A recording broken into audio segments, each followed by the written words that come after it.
what's going on, Mark? Hi, Mark. Yeah. Yeah, thanks. What happened to Cody?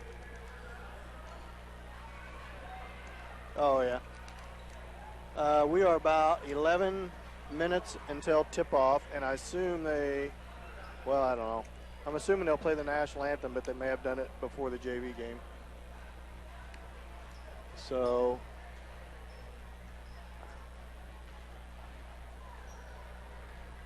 yeah, that's fine. Yep.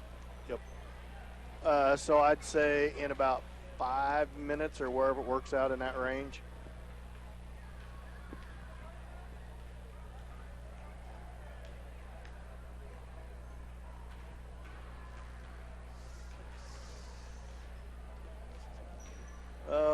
Probably 6.5. All right.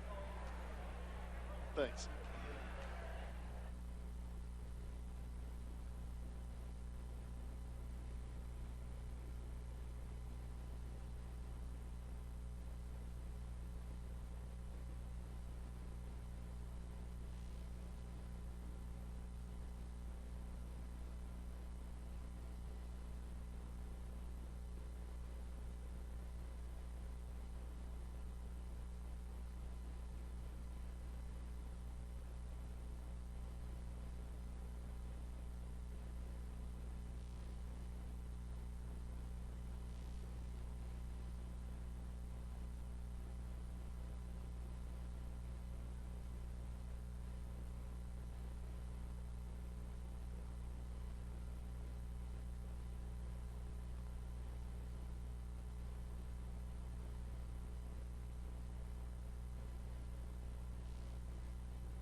Sounds good. Okay.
All right.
Welcome everybody to Altoona Midway, where the Indians in another league game tonight, all-important league game. A little bit of a late start here as the junior varsity boys just wrapped up their ball game. We're about 3 minutes until tip-off. The Indian girls try to stay undefeated in league play atop of that league division and try to come out with another league championship. Just 3 regular season games left, all league games tonight here on the road at Altoona Midway. Tuesday night at home with Oswego, and then finish up Friday night with Yates Center at home on Senior Parents Day, Mike. Yeah, this is when it's going to get good. Everything matters into the conference play, so you're going to want to make sure you do well in the league standings, which the Indians are in good shape for that, but it also is an opportunity to get things, your final tuning in done, and get yourself ready for the postseason play. After the league play is over, you start that all-important postseason where things definitely get tougher, and you just survive and advance, so it's time to win or go home. And you know that the ladies especially are looking forward to some good things in postseason if they can make it through the rest of this league play. The Indians coming off a nice victory Tuesday night, and they look to stay perfect in league play here tonight against Altoona Midway. Altoona Midway just suited up 6 players, so it looks like the Indians are going to have a little rotation advantage there. But Emerald Struthers, I think, banged up a little bit, Mike, tonight. Got hurt in practice a little bit yesterday and has struggling with a little bit of a back problem, so hopefully she can get healed up for the stretch run here. Now, next week, 2 home games, Tuesday and Friday, and then we roll right up to Marmonton Valley in Moran to get right into regional play the week after. We're going to go ahead and take a little pause here for the national anthem as before start lineups to get set for the national anthem. We'll be back after this 1 minute timeout. The St. Paul Indians basketball on Hot 105.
Welcome back to Altoona Midway as we are set to go over starting lineups for each team, where the Lady Indians come into league play undefeated here on the season and just 3 games left. So rolling right up, as Mike said, trying to stay perfect in league play, but also trying to get on a nice roll here towards the end of the year, playing well Tuesday night in a nice victory there, and try to do that here Friday night.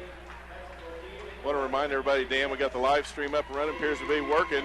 Tune in to, or get on the internet at hot1055.net. Scroll down to the St. Paul Indians banner. That'll take you to the YouTube channel. Find the live box, and that'll take you right to the live stream. Senior Taylor Watrick, number 11, gets the start for the Lady Indians, is the first starter for the Lady Indians. Number 10, Kyra O'Connor, just a freshman, gets the nod for the Jets of Altoona Midway. Number 14, Emily Hutcherson, another senior, gets the nod for the Lady Indians. And for the Jets, number 15, Bailey Graham, gets the nod for the Jets of Altoona Midway. Elise Doherty, the young sophomore, gets the nod for the Lady Indians, is our third starter of the night for the Lady Indians. For the Jets, freshman, number 3, Josie Huffman, 30, number 30, Emra Martin, a freshman. And for the Indians, Emerald Struthers is going to go ahead and get the nod here tonight. Fighting through a little bit of a back issue, trying to fight through the pain here, and she gets the nod for the Lady Indians. Number 33, Maria Stackhouse, the sophomore, gets the nod for the Jets of Altoona Midway. And senior Katie Coombs gets the start for the Lady Indians, the last starter for Altoona Midway. Number 35, Natalie Davis, the junior, for the Jets. Indians come off with a nice victory against Jayhawk Lynn Tuesday night. Girls and boys action. Boys action, pretty good ball game. Girls, pretty dominating performance against Jayhawk Lynn. A lot of transition points, good shooting percentage on the night. But that shooting percentage was all drove off of the transition points that they caused off their press on turnovers and high percentage shots under the basket, Mike. Yeah, I want to shout out to thank Ross for stepping in for me again while I was gone. It sounded like I missed a heck of a good game, and it's good that the Indian ladies are being able to become a little more consistent on that shooting percentage, because we know we've seen them struggle a few times during the season where they show up and just can't get things going and they have a lower shooting percentage, but looks like they're getting that ironed out, which is just what they need to do. And we're off and underway, and the Lady Indians control the tip. Elise Doherty controls the basketball, comes across half court, swings it over to Taylor Watrick at left wing, up top to Struthers. Struthers around to Hutcherson, inside to Watrick. Got a little different look. Watrick goes inside. And now Taylor down on the post. A little high-low action. Jump shot on the way by Hutcherson. No good. Saved inbounds by Doherty. Kick back out to Coombs. Coons bounce pass out to Doherty. 3-point shot on the way, no good. Ball's knocked out of bounds. It's going to go to the Jets of Altoona Midway. No full court pressure, a little bit of a surprise by Coach Tuck. Indians come out in their man-to-man, stretched out man-to-man. Number 35, Davis with the basketball, kicks it over to left wing Stackhouse. Now Davis back with it. Doherty's all over her, inside to Stackhouse. She spins against Coons, shot up, no good. Rebound comes to the Jets. Martin out towards the top of the key, guarded by Hutcherson, kicks it back off to the left wing. Now back up top to Davis, over to Martin. Martin up top to Stackhouse. Stackhouse dribbles to the right wing, kicks it up top to O'Connor. Inside, shot up on its way, no good. It goes out of bounds. It's going to go back to Lady Indians. Shot put up by Stackhouse, the sophomore. Neither team able to get anything to fall here early on. Lady Indians with their second possession of the night. Offensive possession. Coons drives inside, shot up and good. Right on cue, Katie Coons takes advantage of the height advantage against Stackhouse and scores, and the Lady Indians lead 2-0. Number 15 across half court, Graham gets past Wattrick. Now off to the left wing to Stackhouse. Stackhouse drives against Coons all the way around to the right side. Bounce pass inside, stolen away by Hutcherson. Ball out of bounds off of Katie Coons, and it'll go back to Altoona Midway. Be interesting to see how the depth, if it becomes a problem for Altoona. Stackhouse with the basketball, trying to get it inbounds. Trupp finally feeds it in, drive the baseline, shot up on the way, no good. Wattrick with the backside rebound. Right down the court she goes. All the way in, shot up, no good, too hard, off the backboard. Rebound comes out to the Jets. Number 33, Stackhouse with the rebound. She feeds it back into the backcourt, into Graham. Graham loses out of bounds. They're going to leave it with Altoona Midway, saying it's off Wattrick. Graham set to put the ball in play on the sidelines for Altoona Midway. Waiting for someone to get open. Kicks it in. Now stolen by Doherty. Doherty on a breakaway layup for the Indians. Layup good.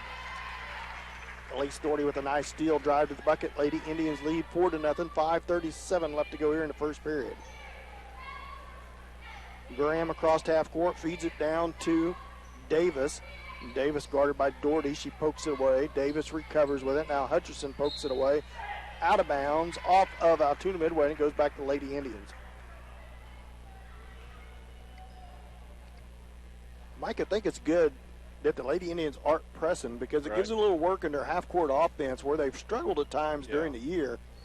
And I think Coach Tuck might have realized that from Tuesday night. They generated a lot of points against Jayhawk Lynn. Turnaround shot by Coons is no good, and she's over the back on the rebound, so a foul on her. First foul of the game, team foul number 1, first on Katie. So it goes back to the Jets as 5 players come in for the Lady Indians. Albertini, Claire Bradshaw, Ava Chambers, Josie Harris, and Kenna Doherty in for the Lady Indians. 5:10 left to go here in the first period.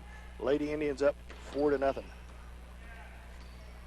Poked away by Bradshaw, goes into the back court. Graham recovers with it.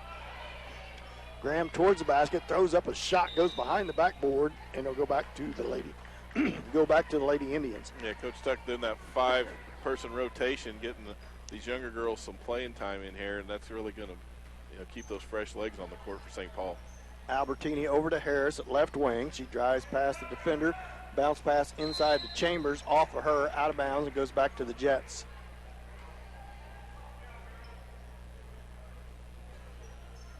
Stackhouse feeds it into Graham. 4-0. Lady Indians lead. 4:40 left to go here in the first period. Back to Stackhouse. Stackhouse all the way down. Shot on the way off the backboard. Good. And the Lady Indians are up 4-2. Albertini right back down with the basketball. Kicks it out to Kenna Doherty. Doherty to the elbow. Cross-court pass over to Claire Bradshaw. Bradshaw towards free throw line. Hands it off to Albertini. And now Doherty up top to Josie Harris. Back to left wing to Sophia Albertini. Off to Bradshaw, drives the baseline, pull up, jump shot on the way, long, no good, backside rebound. Harris, no good. Rebound comes out to the Jets. Stackhouse with the basketball for the Jets. Picks up her dribble, kicks it over to Davis. Davis around one defender. Now Kenna Doherty picks her up. Inside back to Stackhouse. Stolen away by Harris. Harris on the breakaway against Graham. Shot up, no good, but she's fouled. And she'll go to the line to shoot two. Josie Harris had Albertini on the opposite side. Chose to go all the way to the rim on her own. She's fouled, so she'll go to the line to shoot two. Harris, first free throw on its way. Off the right iron, no good. Free throw's another place that the Lady Indians have had some struggles earlier in the season. Ivana O'Brien checks in for the Jets, a junior. Harris, second free throw on its way. Off the back iron, no good. Rebound comes back to Harris. Goes back up for it. Chambers misses it. Chambers on the backside rebounds, good. And the Indians lead 6-2 off the Chambers putback off the Harris miss. Graham with the basketball for the Jets. Off to Stackhouse. Stackhouse around Chambers. Drives back, dribbles towards the top of the key. Feed off to Davis. Davis back up top to Stackhouse. Ball's loose on the floor. Graham chases. Bradshaw chases. Bradshaw comes out with it. Feeds it back to Harris. Back to Bradshaw. Bradshaw, two defenders out on her. Off to Kenna Doherty. Sophia Albertini at the wing. Three-pointer up and good.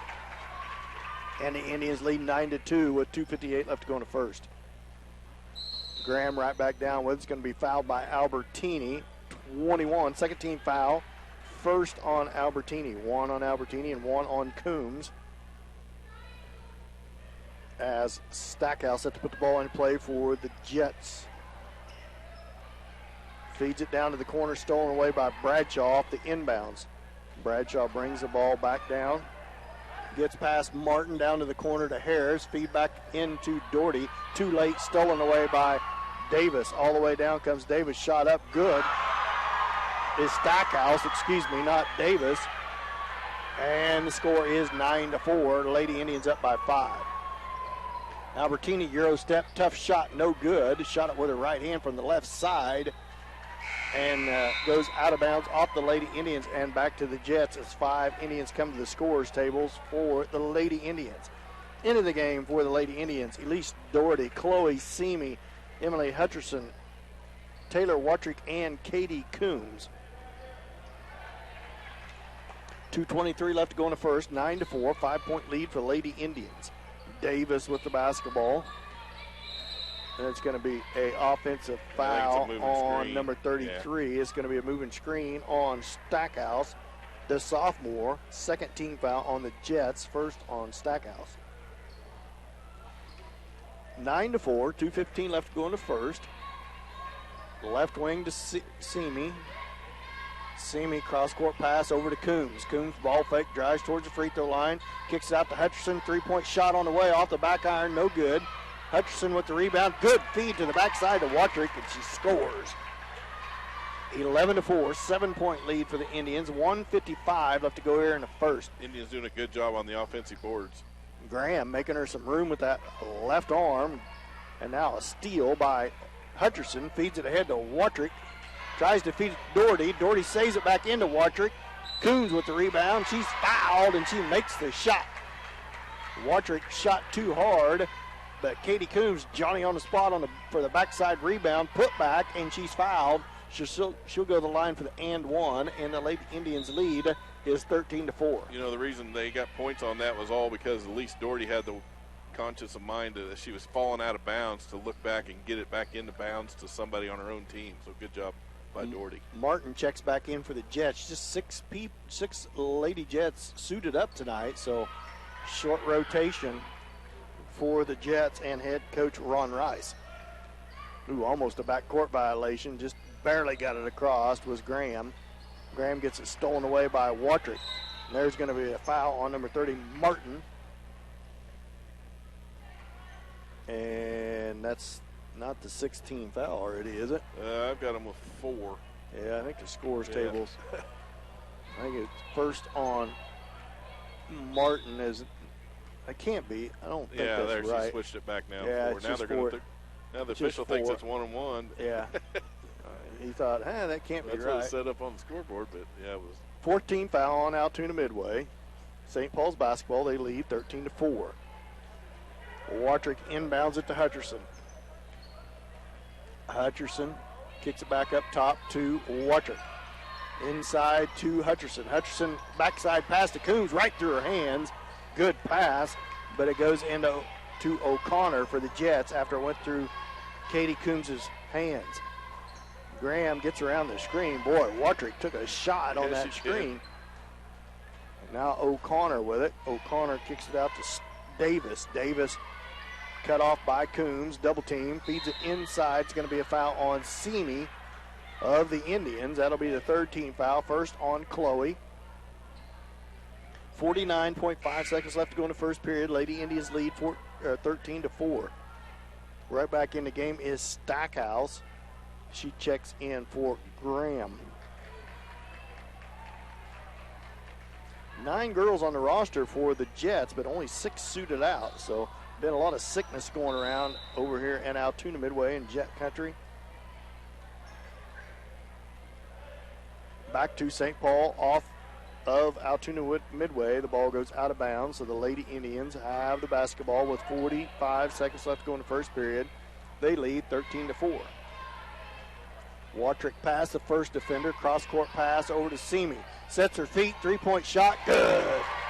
Chloe Simi buries a three. So the two young freshmen, Simi and Albertini, with the two threes of the game for the Indians.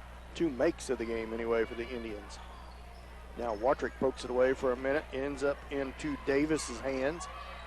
Bounce pass into Stackhouse. Swatted away, but goes back to Stackhouse. Stackhouse around Coombs, and she's going to be fouled on the floor by Katie Coombs, her second, with 11.2 seconds left to go. You know, Stackhouse not bashful. She's willing to drive towards the basket, and so far it's worked out for her. 14 foul on the Lady Indians, second on Coombs with 11 seconds left to go in the first. Davis with the basketball. Now the ball's almost stolen by Watrick. Ends back out Stackhouse. Now Doherty pokes it away. 1 second left. Needs to heat up a shot. And it's going to be no good at the end of the first quarter. 16-4. The Lady Indians up by 12. We'll be back after this 1 minute timeout. Let's St. Paul basketball on Hot 105.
Welcome back to Altoona Midway. Lady Indians lead 16-4 after the first period. Altoona Midway will start with possession of the ball to start this second quarter.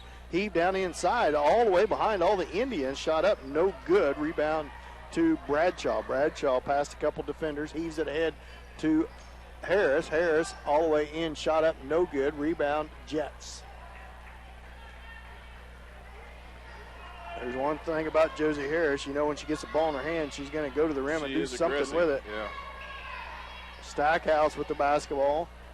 Off to Graham. Graham double team, gets it stolen away by Bradshaw. Bradshaw ahead to Kenneth Doherty. She feeds it ahead to Harris. Here comes Harris again. Shot up. This time she gets it to go. And the Indians' lead is 18-4. Graham back down with the basketball. Albertini picks her up. Gets around the screen. Shoves off. That's got to be it. They're going to call a blocking foul. Now they're going to get together and discuss it. And I believe they're going to call that on Sophia Albertini. Let's see what they end up doing. Now they're still talking about it. They never did. Oh, now they're going to come call the Put her foul. elbow out there, but I don't think Sophia had a good position. They're probably. And they are going to call that on Albertini. Although Graham was trying to make a little space, they get Albertini for her second. Team foul number 5 on the Indians. Now the ball is stolen away by Harris. Heaves it ahead to Bradshaw on the breakaway. All the way to the right side. Layup good. Time out. Altoona Midway. With that, we'll take a 30-second timeout. You're listening to St. Paul basketball on Hot 105.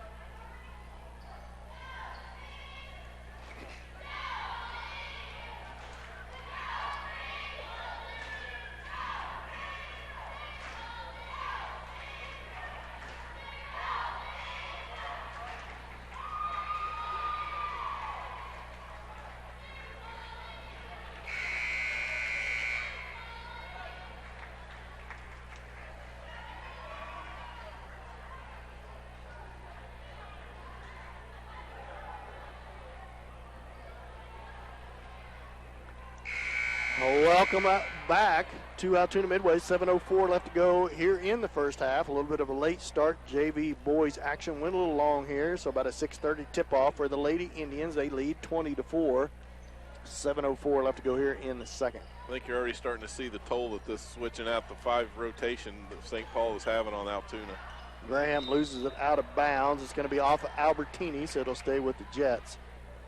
Indians going to be a little bit less rotation. Emerald Struthers give it a go to start, but she got her T-shirt back on, Mike. She's in a lot of pain with that back injury. Harris on the breakaway off the steal. Layup, no good. Missed the bunny shot, and the rebound comes out to the Jets, and it'll go to the Indians on the possession arrow. Box 1 is the inbounds play. Albertini set to put it in play for the Lady Indians. Feeds it into Bradshaw. Open three-pointer for her, no good. Backside rebound, Chambers. Putback, no good. Harris with the putback is good.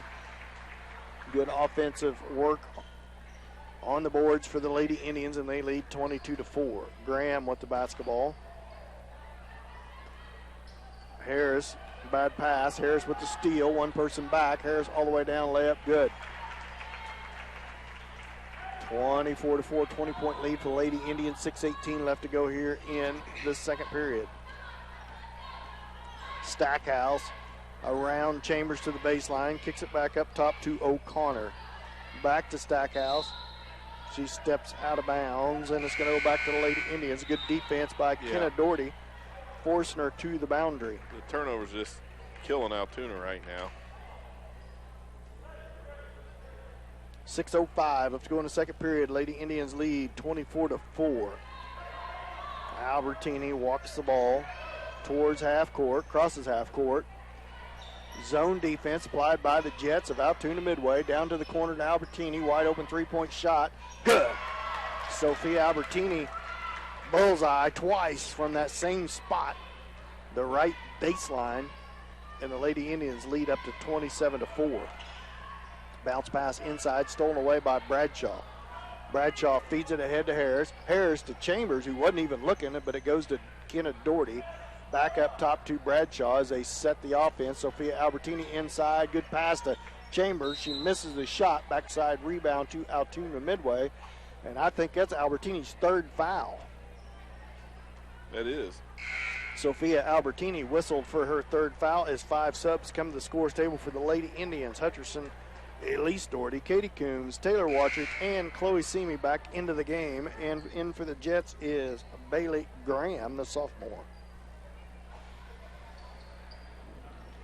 Davis set to put the ball in play, does to Stackhouse. 16 foul on the Lady Indians, third on Albertini with 5:19 left to go here in the second. Ball's loose on the floor. Watchert comes out there with it. Cross-court pass to Coombs. Layup, no good. Rebound Hutcherson, put back, no good. Rebound Doherty, gets it to Coombs. Coombs kicks it back out to Hutcherson. Hutcherson ball fake, drives the baseline, pull-up shot, no good. Rebound to Altoona Midway. Tried to force that one, I think. Got caught a little too far under the backboard, went off the edge of the backboard. Stackhouse, Davis with the basketball, guarded by Coombs, drives to the left. Bounce pass to Stackhouse. Shot up, no good. Backside rebound, put back good. Up and in there by Emma Martin. 27-6, 21-point lead for the Lady Indians. 4:30 left to go here in the second. Feed inside to Coombs. Shot up and in there from the right block. Has a good feed, good shot made by Katie Coombs from that right-hand block position. Stackhouse back down with the basketball. Hutcherson pokes it away. Stackhouse chases it down and then rifles a pass inside, and it goes out of bounds, and it'll go back to the Indians off the turnover by the Jets. Indians chose not to press in this game at all, but still a load of turnovers by the Jets so far. They need to clean that up, try to get back in this game. 29-6, Lady Indians up by 23. Doherty up top, corner pass to Simi. Simi bounce pass inside to Coombs. Turnaround shot good. That's working pretty well for him too, getting the ball inside like that to Katie. 3:35 left to go in the second. 31-6, 25-point lead for the Lady Indians. The ball's loose on the floor. Hutcherson with it, tries to feed it ahead to Coombs. It ends up back in Hutcherson's hands. Back to Coombs, layup good. Good ball movement by Hutcherson to get it to Coombs. Tried to get it the first time. It was poked away by Altoona Midway. Ended right back up in Hutcherson's hands. She drove down the left-hand side, fed it to Coombs on the right. She scored. Another timeout by the Jets. We'll be back after this 1 minute timeout. You're listening to St. Paul basketball on Hot 105.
Welcome back to Altoona Midway. 3:10 left to go in the second period. 33-6, Lady Indians lead. Jets basketball out of the timeout by head coach Ron Rice. Graham set to put the ball in play to the Jets. Looks, finally feeds it into O'Brien. O'Brien throws it out of bounds. Turnover off of Altoona Midway. Goes back to the Lady Indians. 33-6, 3:06 left to go here in the second. Watrick with the basketball for the Indians of St. Paul. Crosses half court, right wing, over to Simi, back up top to Watrick. Watrick back to Doherty. Cross court pass over to Simi. 3-point shot on the way. Ooh, off the back iron, no good. Rebound, Lise Doherty, put back good. 35-6, Lady Indians lead by 29. Graham with the basketball off to the left, loses it, chases it down on her own. Bounce pass inside, stolen away by Hutcherson, or by Watrick. And then a tie-up between Altoona Midway and Hutcherson. That is between number 30, Martin, and Hutcherson. Possession arrow to the Jets of Altoona Midway. Nope, I'm sorry, to the Lady. They should be back to they pointed to the. I'm not real sure yet who it. Pointed to the Jets. They got the arrow pointing towards the Jets, so it is Altoona Midway. Basketball. Stackhouse checks into the game for the Jets. Graham tries to get inbounds, does in front of the rim. Shot up, no good. Katie Coombs with the rebound, feeds it to Watrick, ahead to Doherty. Doherty all the way into the rim, misses it. Rebound to the backside to Simi, gets it blocked. And a foul on Emily Hutcherson's going to send. They're going to call it a travel. Oh, excuse me. They called it a travel. a walk on Natalie Davis. Turns the ball right back over the Lady Indians as 5 subs back into the game for the Lady Indians. Albertini set to put the ball in play, feeds it in to Bradshaw. Bradshaw in towards the elbow, out to Harris. Harris inside, bounce pass to Chambers, kicks it back out to Kenna Doherty. Cross-court pass down to the corner to Harris. Harris kicks it back out to Albertini, to Bradshaw. Bradshaw into the lane, bounce pass out to Kenna Doherty, up top to Ava Chambers. Chambers into the lane, shot up and good off the backboard. Ava Chambers drives around, scores in front of the rim, and the Indians leads 37-6. Graham with the basketball off to the left, stolen away by Harris. Albertini with it, had Bradshaw ahead, didn't see her, now feeds it to her in the corner. 3-point shot on the way. Long, no good. Rebound to the Jets of Altoona Midway to Davis. Stackhouse with it, feeds it down court, and shot up is no good, but she's fouled. That's number 30, Emma Martin, with a shot. And that's a 17 foul, but it was a shooting foul, so she'll go to the line to shoot 2.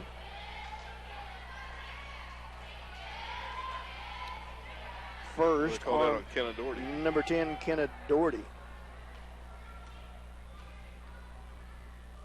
Shot up, in and out, no good by Martin.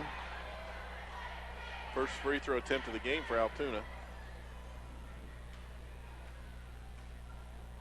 Second on its way off the back iron, no good. Tipped around, controlled by Albertini. Now she loses it, but Bradshaw chases it down. Bradshaw pushes the ball across half court, kicks it off to Josie Harris. Harris up to Albertini. Albertini tries to feed it inside, gets it stolen away by Altoona Midway. Davis with it, feeds it back to Stackhouse. Stackhouse towards the baseline, cut off by Kenna Doherty. Good defense by Doherty, cutting her off. Graham with it towards the feet of number 30, Martin. Ends up on the floor. It's going to be a tie-up between Bradshaw and the Jets, and a possession arrow back to the Lady Indians. No JV girls game. You often wonder if Coach Tuck wishes he addressed all of his 15 players, because it could easily be a full rotation. He's using all 10 of his available players with an injury to Struthers, and a steal by Altoona Midway by O'Connor, and she's fouled, and she's going to go to the line to shoot to 1-1. Turnover by the Lady Indians, and O'Connor is fouled, so she goes to the line. 8th team foul on the Indians, first on Josie Harris. 37-6, 31-point lead for the Lady Indians as O'Connor goes to the line for the front end of the 1-1. Off the backboard and good.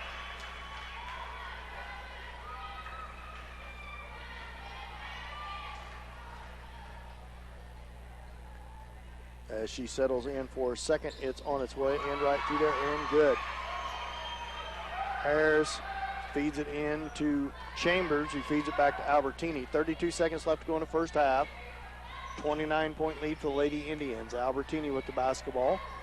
Feed inside over the head of Chambers, but it comes back to Albertini. She gets it stripped away and stolen by Davis. Now a steal by Harris. Harris down the right-hand side, 2 Jets back. Shot up, no good. Too hard. Shot up, no good. And it's going to be a foul on the Lady Indians. It should send the Jets to the line to a 1-1.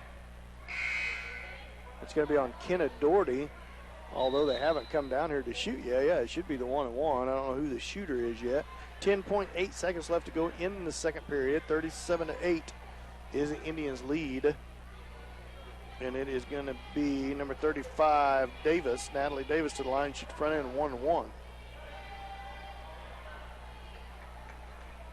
Davis settles in for the front end of the 1-1. First one on its way short, no good.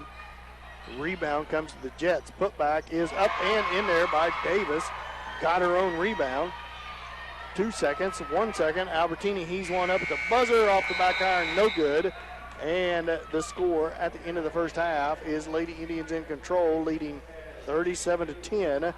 We'll be back after this 2-minute timeout. You're listening to St. Paul basketball on Hot 105.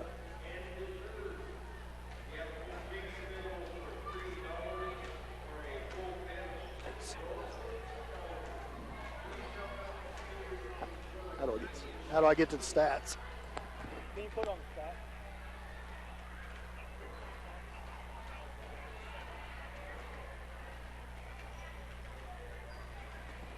Thanks, Adam. That's right there. Okay.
Oh, welcome back to Altoona, Kansas, where the Lady Indians lead 37-10 here at halftime as the boys out on the floor warming up here. And pretty good first half put together by the long rotation by the Lady Indians, Mike. Yeah, I thought it was too, Dan. The ladies played pretty well overall, generally speaking. What really was fun to watch and what I like to see, though, was how Coach Tuck took advantage of an opportunity there to get some of the younger girls on the floor and get them into the kind of a rotation setting there where they had fresh legs and tried to get them in there running, especially on offense, setting up some plays, moving the ball around. Really worked well as they started getting it worked inside to Katie Coombs, and also opening things up a little bit on the outside, giving Sophia Albertini a chance to start shooting some things from outside the three-point line, because if you remember, the Lady Indians kind of has always had one or two girls that were their three-point experts, or the ones they relied on to make some three-point shots. And you got some graduations coming up, with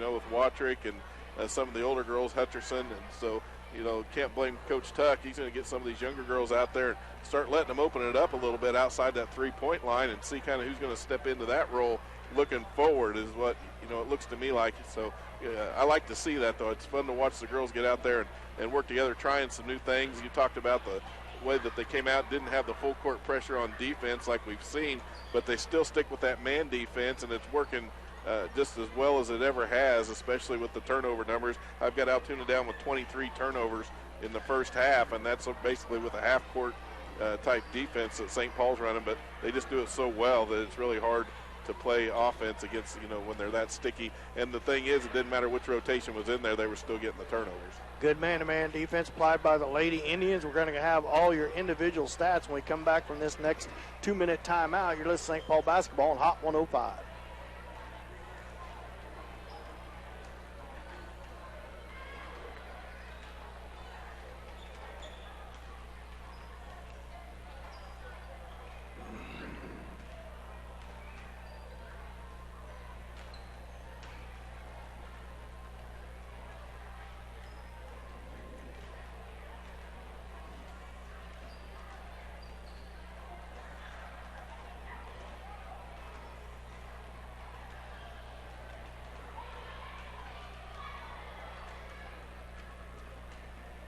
Is that this one?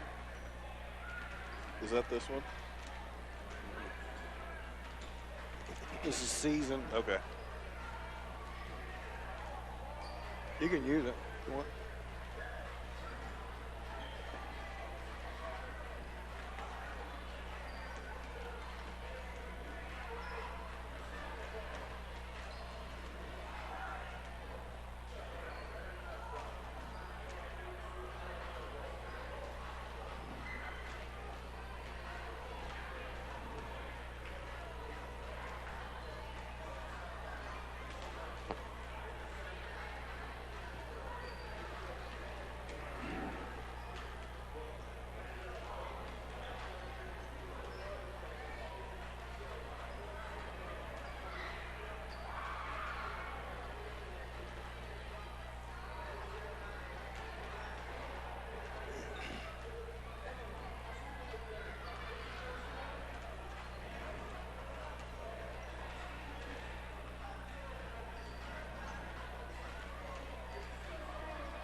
Welcome back to Altoona Midway. The score at halftime in the girls' action here tonight is Lady Indians 37, Altoona Midway 10.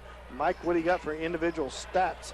Well, I mentioned, Dan, before the break, biggest number on the stat sheet's the turnover department on the part of Altoona with 23. But St. Paul did have 9 turnovers themselves, so Coach Tuck, I'm sure, going to mention that at halftime and be looking to try and cut down on the turnovers. 9's not a bad number, but you don't like to have any if you can help it, obviously. Individual scoring-wise for the Lady Indians, Katie Coombs really getting things working underneath the basket there in the first half.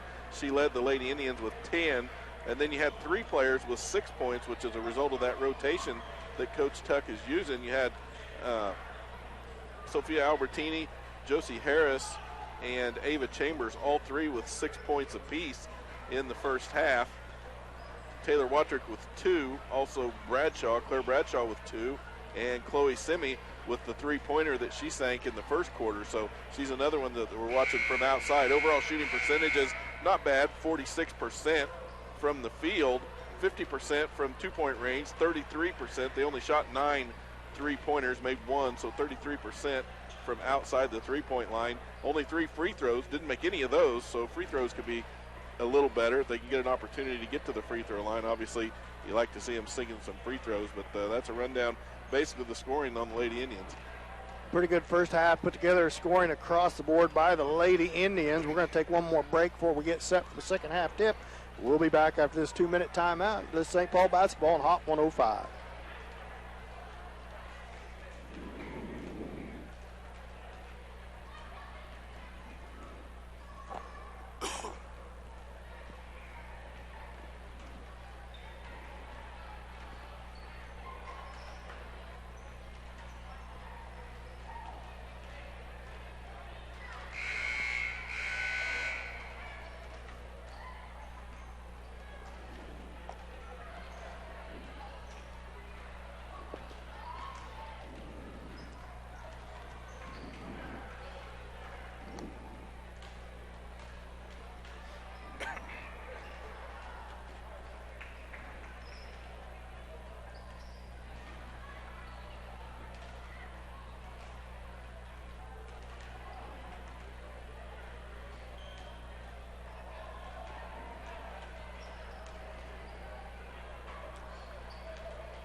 Hey, Dan.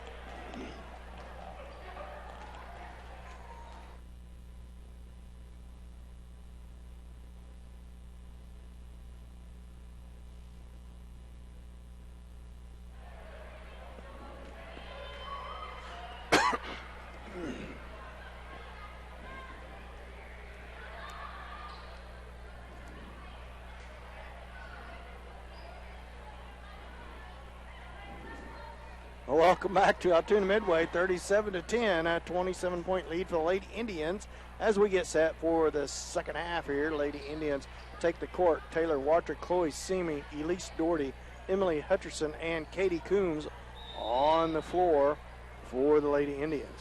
Taylor Watrick pretty quiet in the first half. Dan, look for her to start shooting it here in the second. We'll see. Altoona Midway starts with the basketball, and it's going to be a foul on the Lady Indians. I think Coombs. She looks at Coach Tuck in. No, nope, it's going to be on Watrick. First team foul of the second half. First on Watrick. Just underway here in the third. Indians lead 37-10. Knocked out of bounds off of St. Paul. It'll stay with the Jets.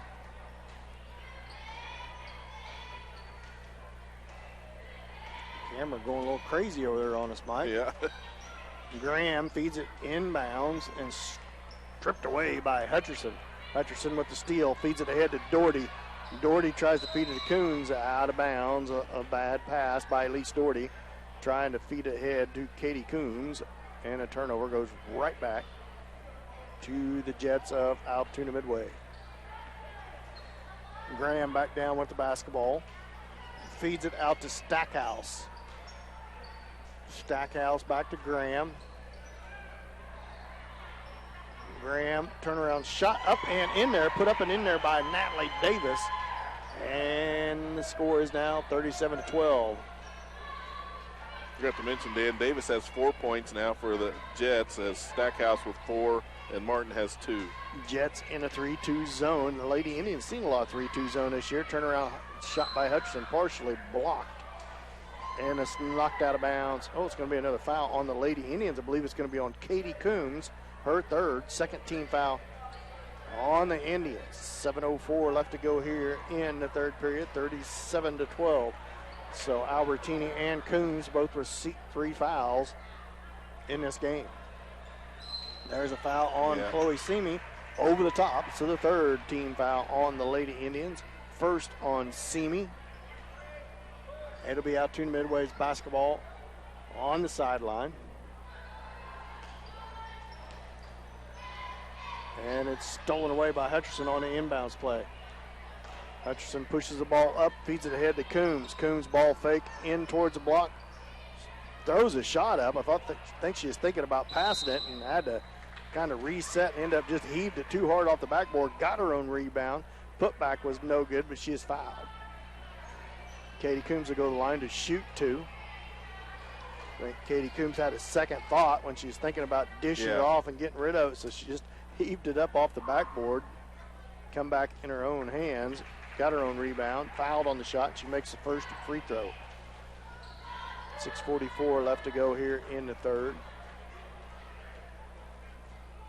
Coombs settles in for a second off the back iron. No good. Rebound comes out to Davis for the Jets. She feeds it back to Graham. Graham's greeted at half court. Now steal by Watrick. Feeds it back to Coombs. Bounce pass to Hutcherson. Left-hand layup. Good. Good ball movement by the 3 seniors. It's good to see Hutcherson getting on the board there. Stackhouse back down with the basketball. Throws it out of bounds.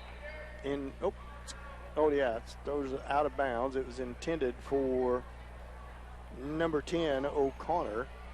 Goes out of bounds. It'll stay with the Indians of St. Paul. They lead 40-12. Watrick lobs it over to Coombs down to baseline. Coombs to Simi. Simi cross-court pass to the corner to Hutcherson. Hutcherson drives the baseline, kicks it back out to Doherty. Long jump shot on the way. Looked good, but it's off the back iron. No good. Hutcherson with the rebound. Saves it back into Coombs. Shot from the elbow. Good.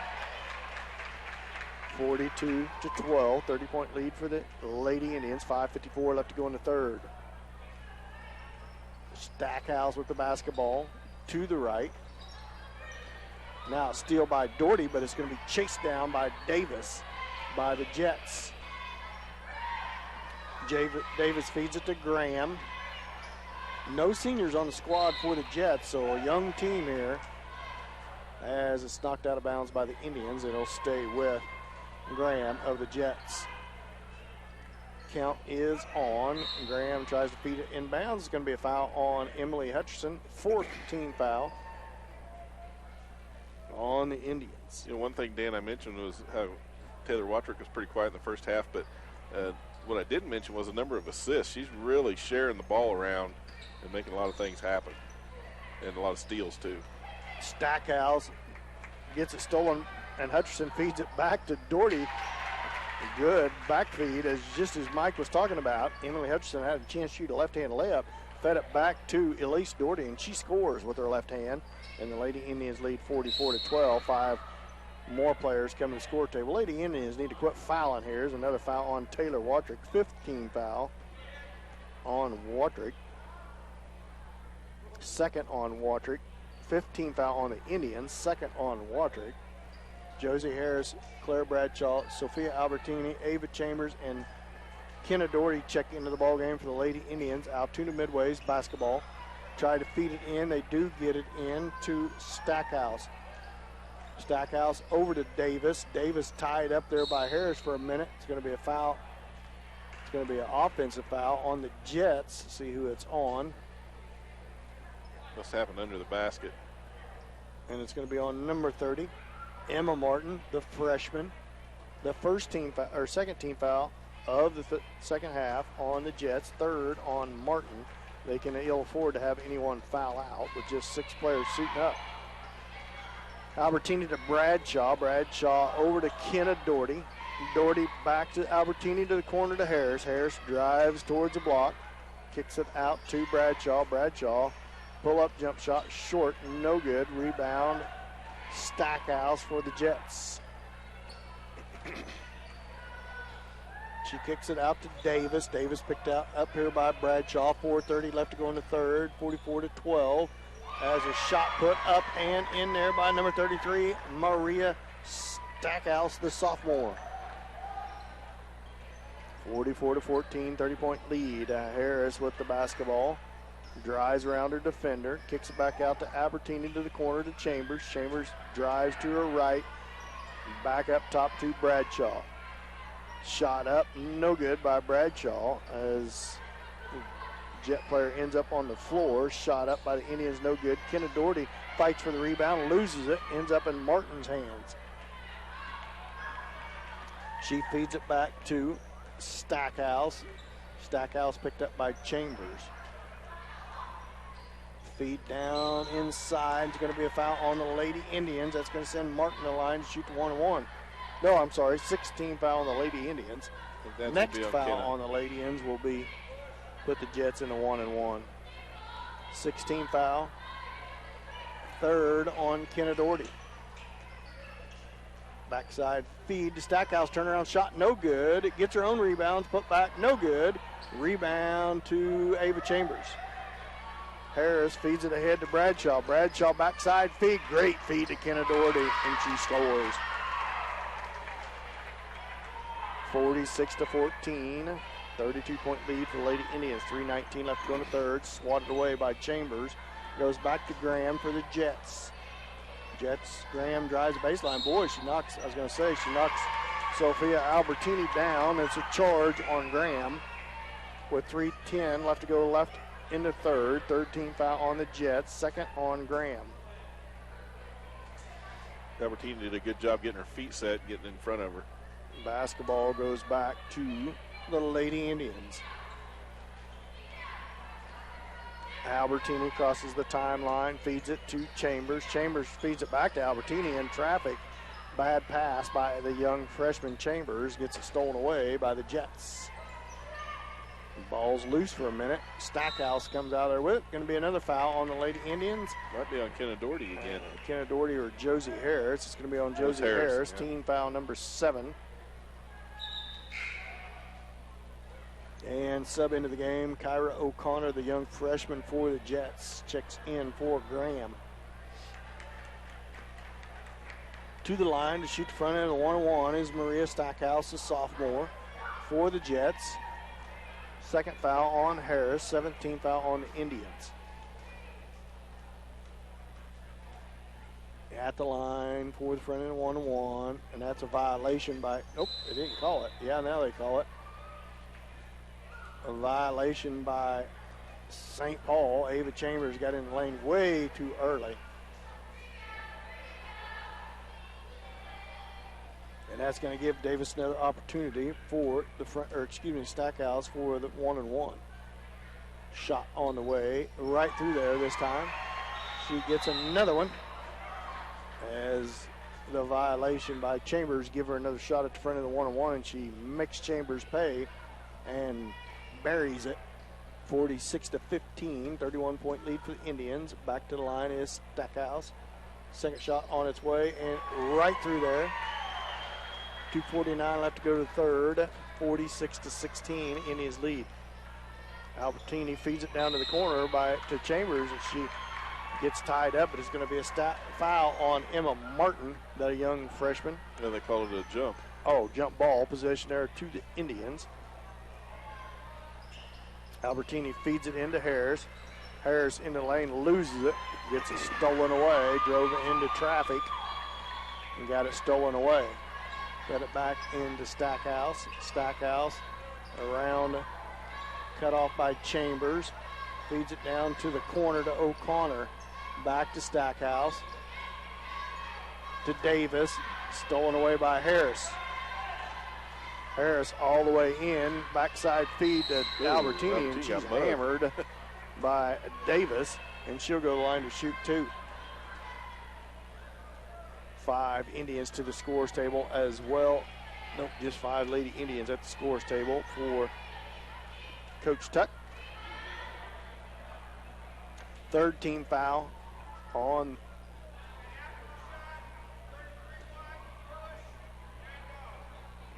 after the shot. Looked like it was right in the middle of the shot to me, but I'm sitting way up here. Boy. Okay, on the floor, 14 foul on the Jets. Second on Stackhouse. Inbounds play, shot put up and in there by Emily Hutcherson.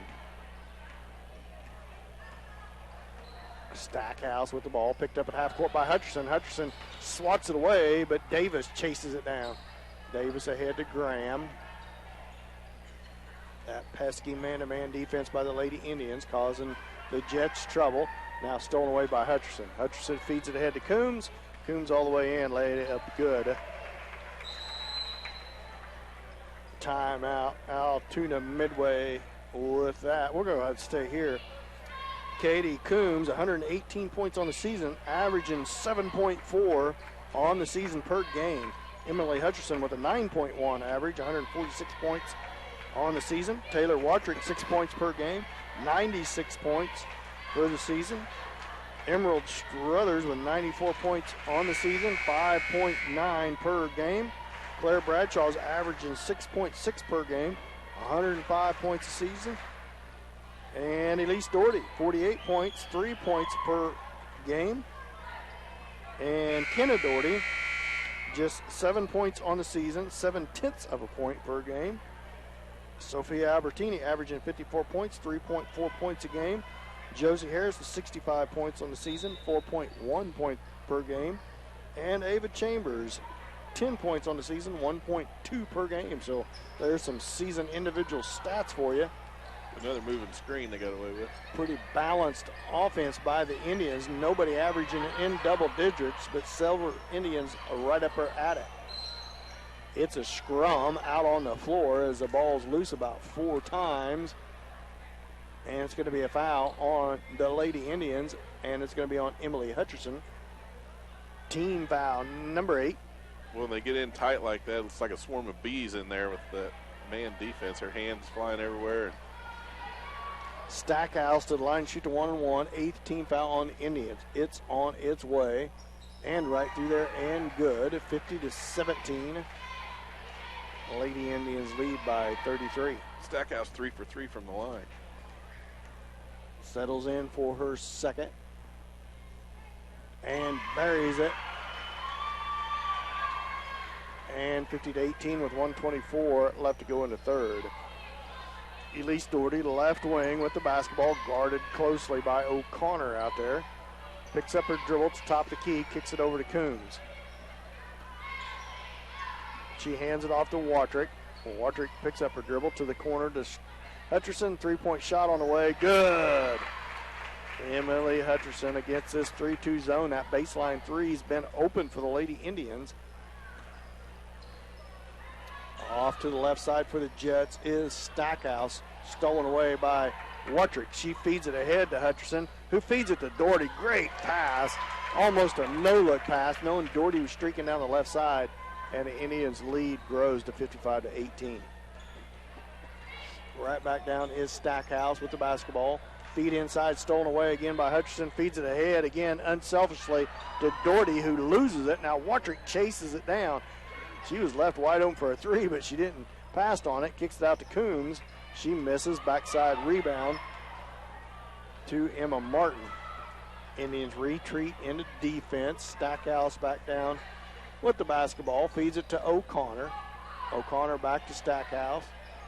To Graham. Shot up. No good. Katie Coombs with the rebound. 3 seconds. 2 seconds. 1 second. Doherty heaves it up, but it's no good. At the end of 3, 55-18, Lady Indians lead. We'll be back with your fourth quarter after this 1 minute timeout. Let's St. Paul basketball on Hot 105.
excuse me, start of the fourth quarter, 55-18.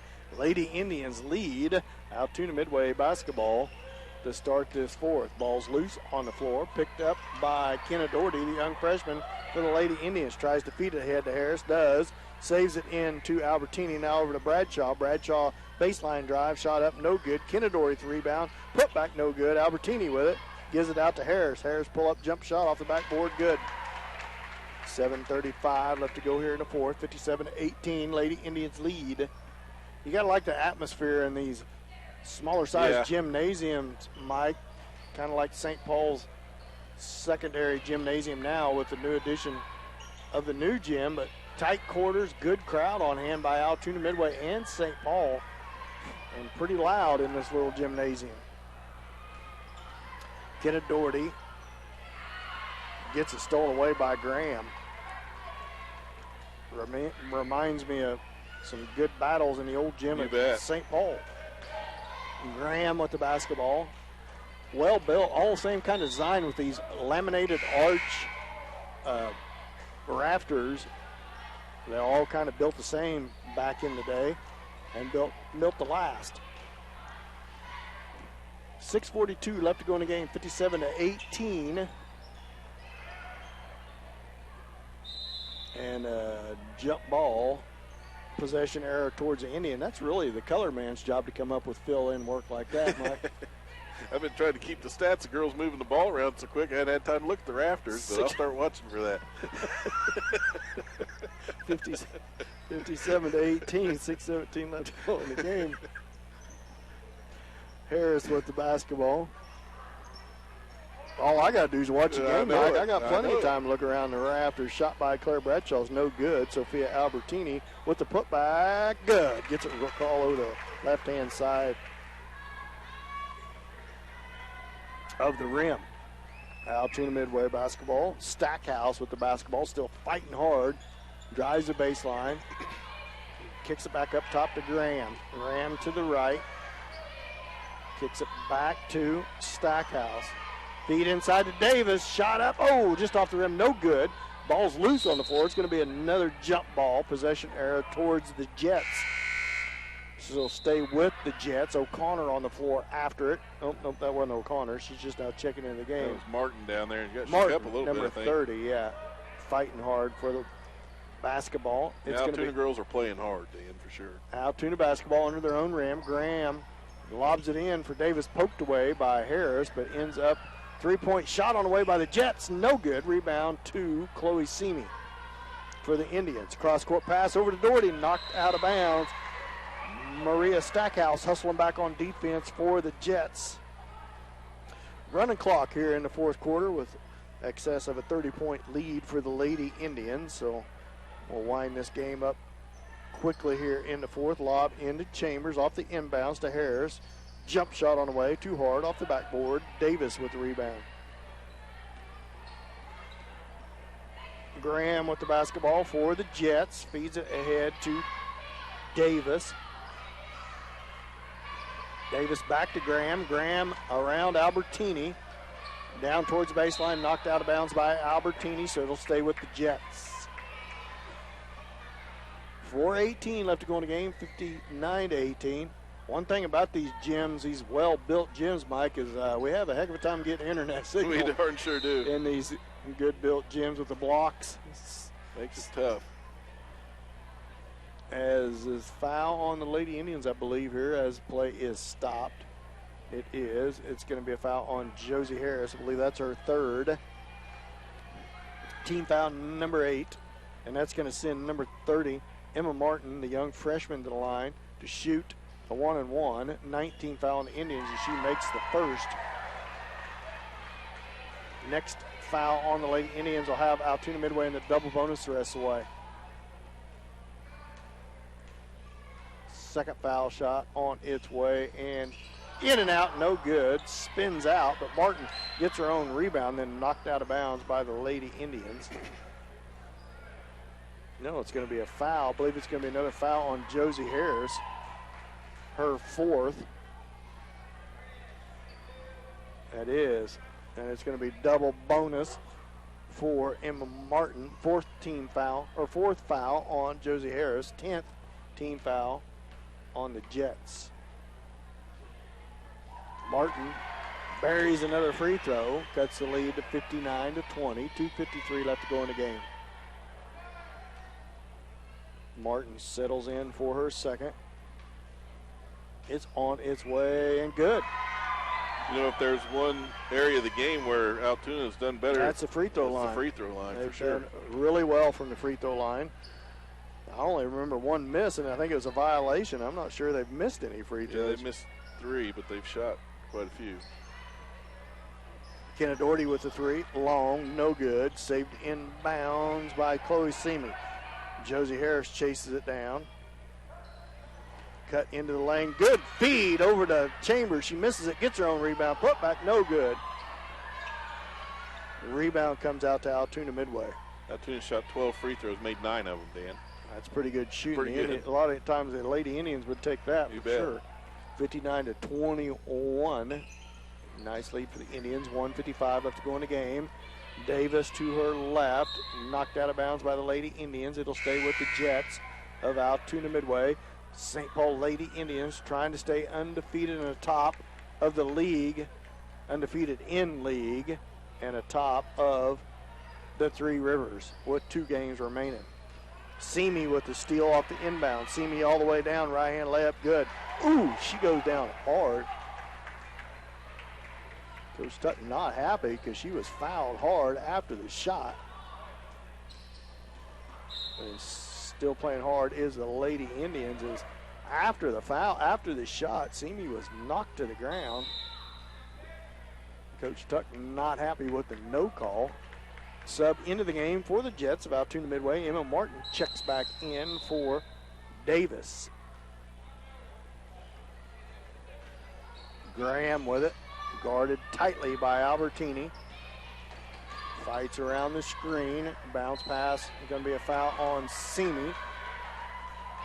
And Ivana O'Brien, the junior, is going to go line to shoot 2 with 43 seconds left to go in the game. Lady Indians up by 40, 61-21. We'll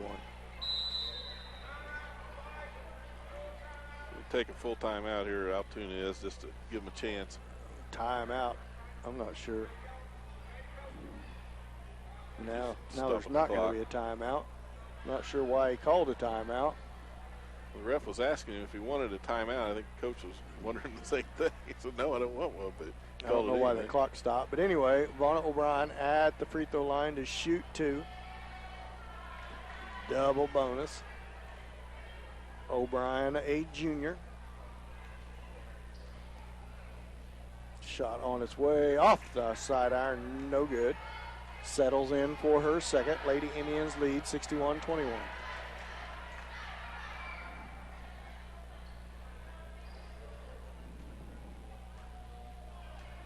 Settles in at the line. Second on its way. Off the back iron, no good. Rebound, Albertini. Albertini needs to look up. Had Seamy all down there all by herself. 29 seconds left to go in the game. Harris with the basketball. Dribbles around the defender. Kicks it out to Seamy to the corner to Chambers. Chambers back to the corner to Albertini. Ball fake, drives the baseline. Shot up, no good. She's fouled. She'll go to the line to shoot 2. Sophia Albertini. And that should draw this game to a close as Albertini goes to the line to shoot 2. Indians lead 61-21. And they're going to let the clock expire. And that's the end of the ball game. The Lady Indians come out of here victorious with a nice victory over Altoona Midway, 61-21. We'll be back with our final game stats after this 2-minute timeout. You're listening to St. Paul Basketball on Hot 105.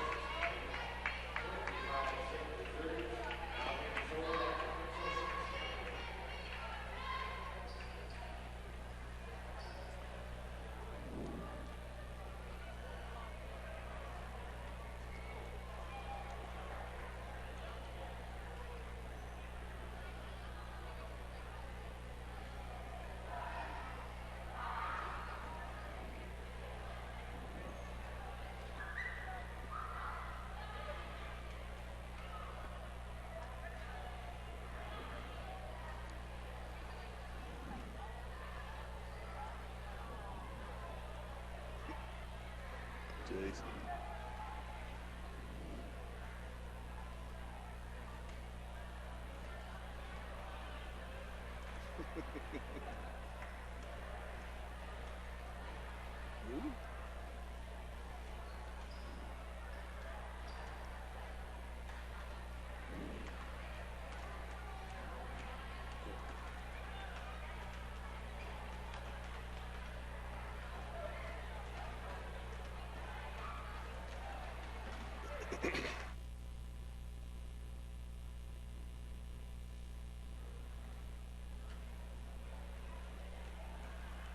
Chauffeur.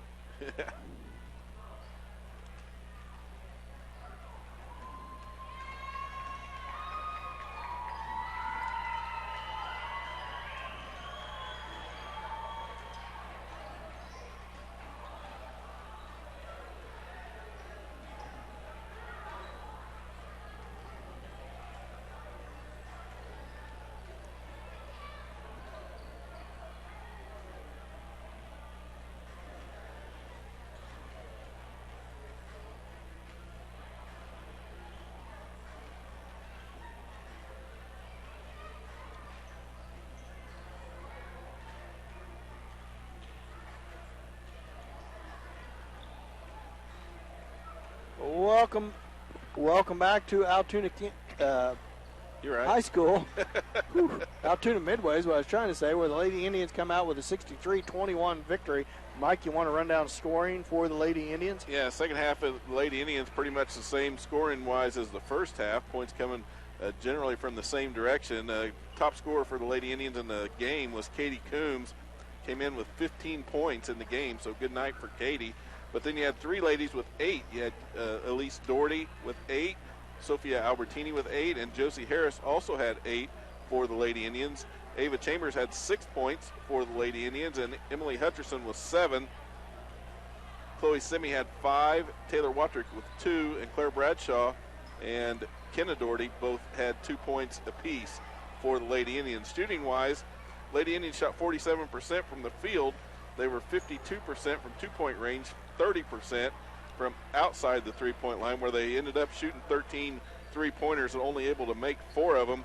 Only 5 free throws on the whole night for the Lady Indians, 20%, though, only made 1 of the 5. So, again, we talked about it at halftime, and it'll be the same thing. Coach Tuck needs to make sure that they're able to convert when they do get an opportunity at the free throw line, especially in games like this where you're not there very much, and you take advantage of that as much as you can. Second half turnovers, again, name of the game with the Lady Indians man defense working well again. They had Altoona had 11 turnovers in the second half, gave them 34 turnovers on the game, so really did a good job getting the ball away from Altoona. St. Paul only had 4 turnovers in the second half. So good night overall by the Lady Indians. I think they got some momentum here going into the end of this league play. I do too. Lady Indians rolling right along here, and they stay atop of that Three Rivers League, on top of it with the undefeated record. Just 2 games remaining against Oswego and Yates Center, both at home next week, Tuesday and Friday, as the boys, both sets of boys, the Jets and the Indians, out on the court warming up.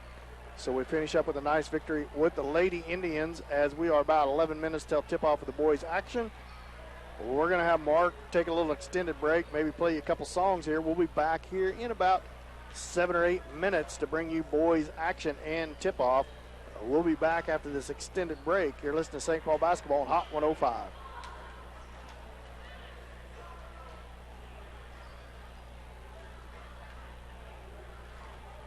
Yeah, probably so. I'll holler at you here in a minute. Yep. Thanks.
We're back, Mark.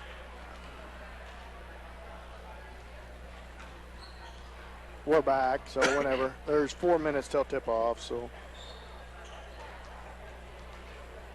that'd be just right.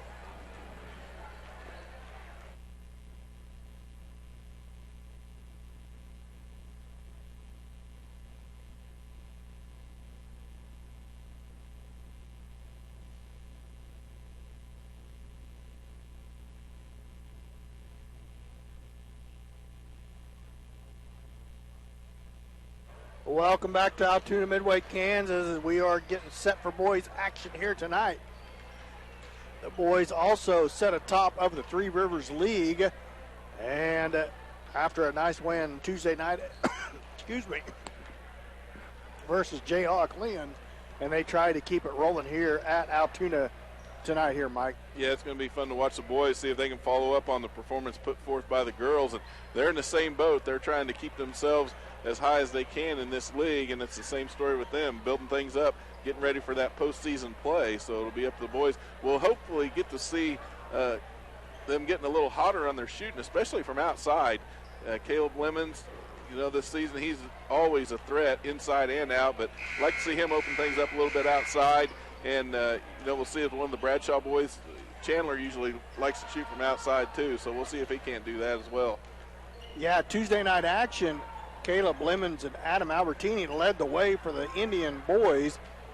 Chandler not quite as smooth from shooting as he was in previous games, but, you know, Mike, if they could get all the pieces of the puzzle put together, keep Bradshaw going, get Albertini Lemons going, get Easton Dent rolling in the inside, with good help from Hayden Smith and Chase Bradshaw, the Indian boys are going to get tough down the stretch. Yeah, they've been working on that, and Dent, I'm glad you mentioned that, because Easton Dent has always been really strong inside. Earlier in the season, they were having trouble getting the ball inside to him. We'll see against this Altoona defense if they're able to do that, because if they can get things working outside and that pulls people out of the lane, you get Easton Dent started in, and that's going to be a tough combination to defend against. It will be a tough combination for the Indians. See what they come out in tonight.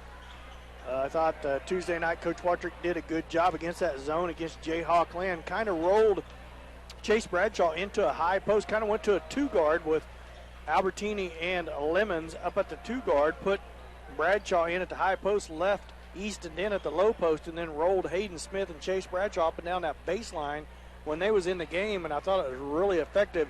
It gave a third rebounder, offensive rebounder, in there against that 3-2 zone defense, and it was quite effective on second chance points. So good adjustment by Coach Watrick Tuesday night to come out with that adjustment, and the Indians had a good second half and had a pretty easy victory against Jayhawk Land. Yeah, we'll watch to see how their transition game goes tonight, if they can get some turnovers caused, but also, like you said, get those offensive rebounds, and then if they can't, then get themselves back down the floor and play some defense to try to keep things moving that way. We've seen them in the past also having a little bit of trouble getting back, maybe on defense, looking for that offensive rebound or the fast break the other way. So I think you're right, though. I think Coach Watrick's been working on that, and it's starting to pay off here at just the right time of the season. Last two games of the regular season at Billy Fager Fieldhouse in St. Paul, so everybody come out and support the Indian boys and girls as we work right down the stretch next week with two last home games of the year in Billy Fager Fieldhouse. First starter for the Indians, a little different look as Chase Bradshaw gets the start for the Indians. For the Jets, Joshua Megg, a junior, gets the start for Altoona. For the Indians, number 3, Caleb Lemons is the second starter for the Indian boys for Altoona Midway. Number 3, Jackson Ashmore, a young sophomore, gets the start for the Jets.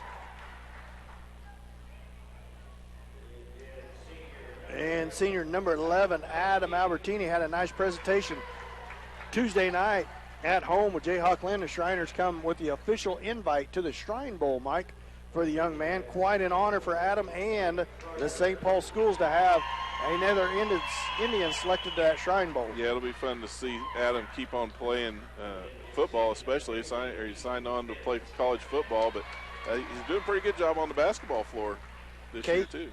Mike. Caden Carter, third starter for Altoona Midway, a senior. For the Indians, Easton Dent, the big senior, gets a nod for the Indians. Number 23, Dayton Marsh, a senior for the Jets. For the Indians, the last starter is Chandler Bradshaw. And for the Jets, senior number 44, Dawson Ashmore. So we got Jackson Ashmore and Dawson Ashmore both on the court for the Jets.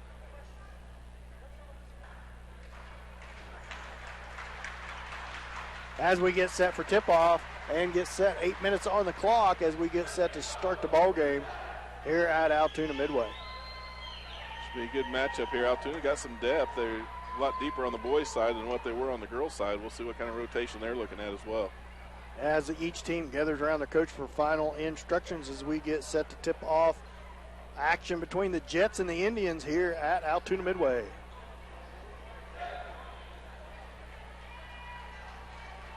And both teams take center court. Chandler Bradshaw set to tip off against number 23, Dayton Marsh, the senior. And the tip is up, and Chandler Bradshaw controls the tip. Back to Easton Dent. Albertini now with it. 1-3-1 zone defense by the Jets of Altoona Midway. Cross-court pass over to Albertini, down to the corner to Bradshaw. Chase Bradshaw loses it. Back out to Chandler. Now pass inside to Chase. Ball fake, layup in. Gets it to go as it almost spun out, and the Indians lead 2-0. He used all of it on that shot 2 or 3 times around.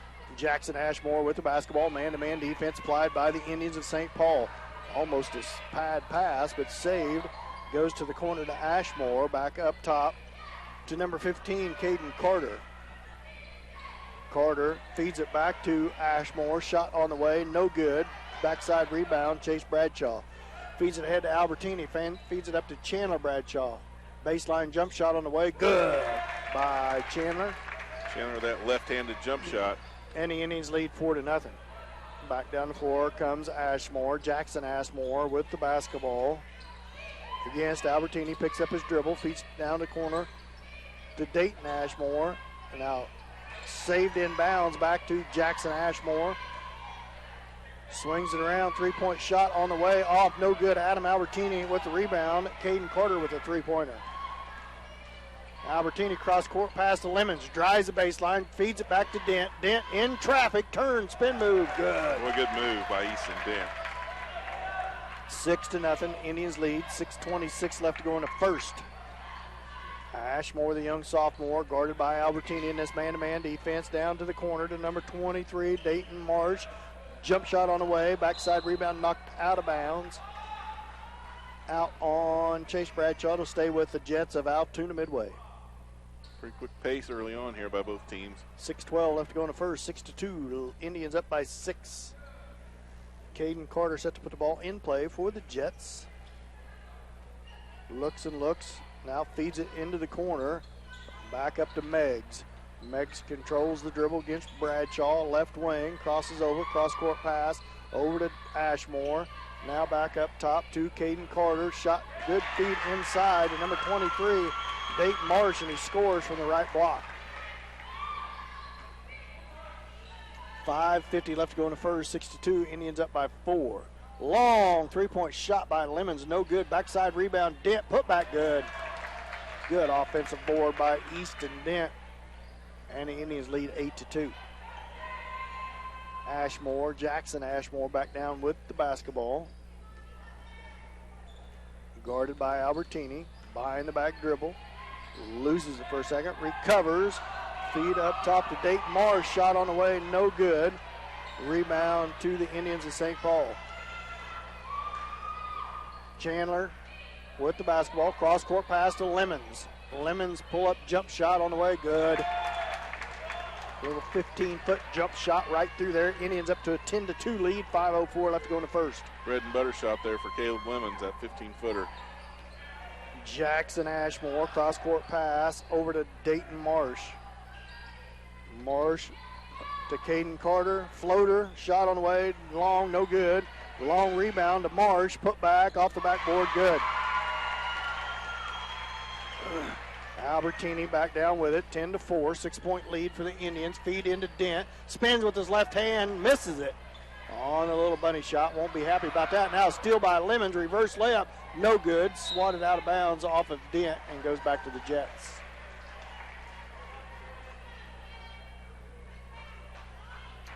Altoona Midway basketball. Ashmore with the basketball. Indians lead 10-4, 4:24 left to go in the first period. Ashmore feed over to Marsh. Chipped away by Bradshaw. Bradshaw on the breakaway. Layup, no good. Missed it short. Didn't use the backboard. Bradshaw comes up a little hobbly off the little quad pull. 3-point shot on the way. No good.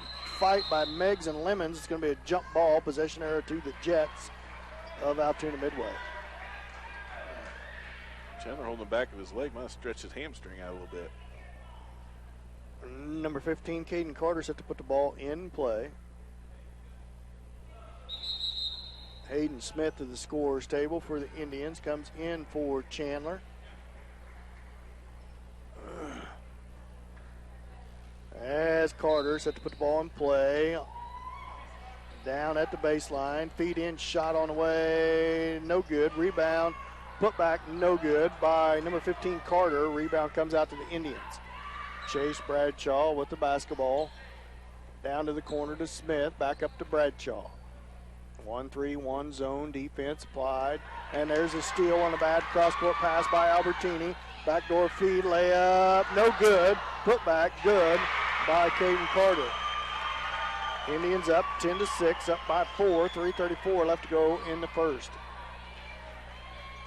To the corner to Smith. Back up to Albertini. Back to Smith. Back to Albertini. 3-point shot on the way. Good. Adam Albertini buries a three from the right-hand wing, and the Indians lead 13-6. Now a little, staying in the man-to-man is the Indians. Ashmore with the basketball. Off to Marsh. Shot on the way. Too hard, no good. Albertini with the rebound. He streaks down the right-hand side of the floor. Feeds it back to Dent. Dent. Oh, man, all kinds of contact. No foul called. And rebound comes out to Altoona Midway. Dawson Ashmore with the basketball, guarded out here by Chase Bradshaw. Right wing to Meggs. Back up top to Ashmore. Jackson Ashmore. And now Lemons tips it away, but it's chased down by Carter. Corner, 3-point shot on the way. Short, no good. Albertini with the rebound. He's got some numbers if he wants to push it. Long bounce pass knocked out of bounds by Jets. Dawson Ashmore knocks it out of bounds. Into the game, number 5, Dalton Smith for the Jets. He comes in for Dawson Ashmore. Timeout. St. Paul 30-second timeout. We'll be back after this 30-second timeout. Let's St. Paul basketball on Hot 105.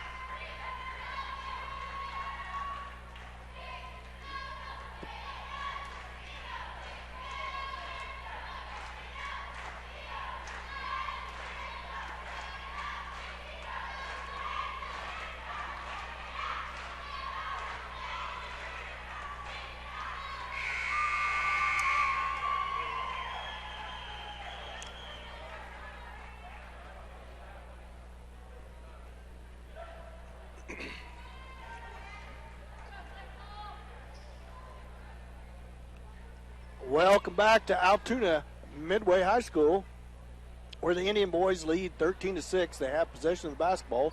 Chandler Bradshaw back into the game, comes in for Chase Bradshaw. Lobs it in the backcourt to Albertini, back to Chandler. Floater in front of the rim. Good. Got the bounce. Bounced all around the rim, finally fell through. And the Indians lead 15-9, or 6. Lead by 9. Meggs. Tough shot up, no good, tipped out. Bradshaw with the rebound. Bradshaw's going to be fouled. First foul of the game on either team. And that foul's going to be on Joshua Meggs, a junior. Albertini feeds it in the backcourt to Bradshaw. Bradshaw across to the left elbow, feeds it back to Albertini inside the dent. Spin move, shot up, no good. Hayden Smith fights for it, knocked out of bounds. It's going to be off of Smith. And it's going to go back to the Jets. Meggs feeds it into Ashmore. 1:50 left to go in the first period. 15-6, 9-point lead for the Indian boys. Back to Meggs. Up top to Smith, just into the game. Back to Meggs at right wing. Back up top to Smith. Down to the corner to Carter. Drives the baseline, cross-court pass. Back to Smith. Now Marsh with the basketball. Back to Smith at left wing. Back up the free throw line to Marsh. Shot on the way, no good. Albertini skies for the rebound. Indians down the left-hand side of the court with the basketball. Down to the corner to Smith. Drives the baseline, shot up too hard, no good. Rebound to Carter for the Jets. Now a steal by Lemons. Lemons goes, drives the baseline, pull-up jump shot on the way, no good. Dent with the rebound, put back, no good, but he's fouled. So he'll go to the line to shoot two. Second team foul on the Jets. 1:01 left to go in the first period. Indians lead 15-6. First trip to the foul line for either team. Dent goes to the line to shoot two. Left-handed shot on the way, right through there, and good. As back into the game is Dawson Ashmore. As Dent settles in for his second. On his way, long, no good. Rebound comes to Marsh for the Jets. Ashmore all the way down with it. Backdoor feed to Ashmore. Reverse layup, no good. Rebounds to Adam Albertini. Pushes the ball down hard, kicks it off the Lemons. He's tripped up. It's going to be a foul on the Jets against Altoona Midway. I think that foul is going to be on Jackson Ashmore, the sophomore. Third team foul on the Jets. First on Ashmore. Albertini set to put the ball in play under his own basket. Feeds it in the backcourt to Lemons. Back to Albertini in the corner. Drives towards the baseline. Kicks it out to Smith. Back to Albertini. Outside on the right side. Cross-court pass to Lemons. Long three-point shot off. No good. Rebound to Ashmore.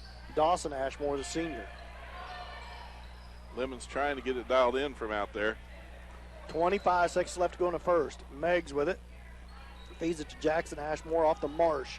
Marsh lobs it back to Meggs. 17 seconds. Back to Marsh at the elbow. Marsh pull-up jump shot off the backboard. Good. 16-8, 8-point lead for the Indians. 7 seconds, 6 seconds. Off to Bradshaw. 4 seconds. 3. Back to Lemons. Lemons, a little three-point shot, top of the arc. Off the backboard. Good. At the buzzer. Should count. 19-8. It's the Indians lead after the first period. We'll be back after this 1 minute timeout. You listen to St. Paul Basketball Hot 105.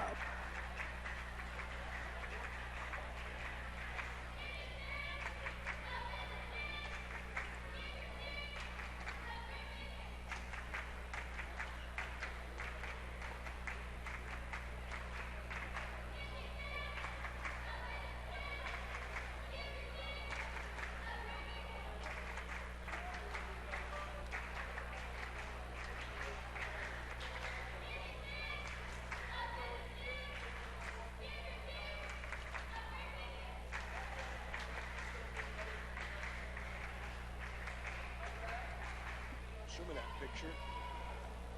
Show me that picture.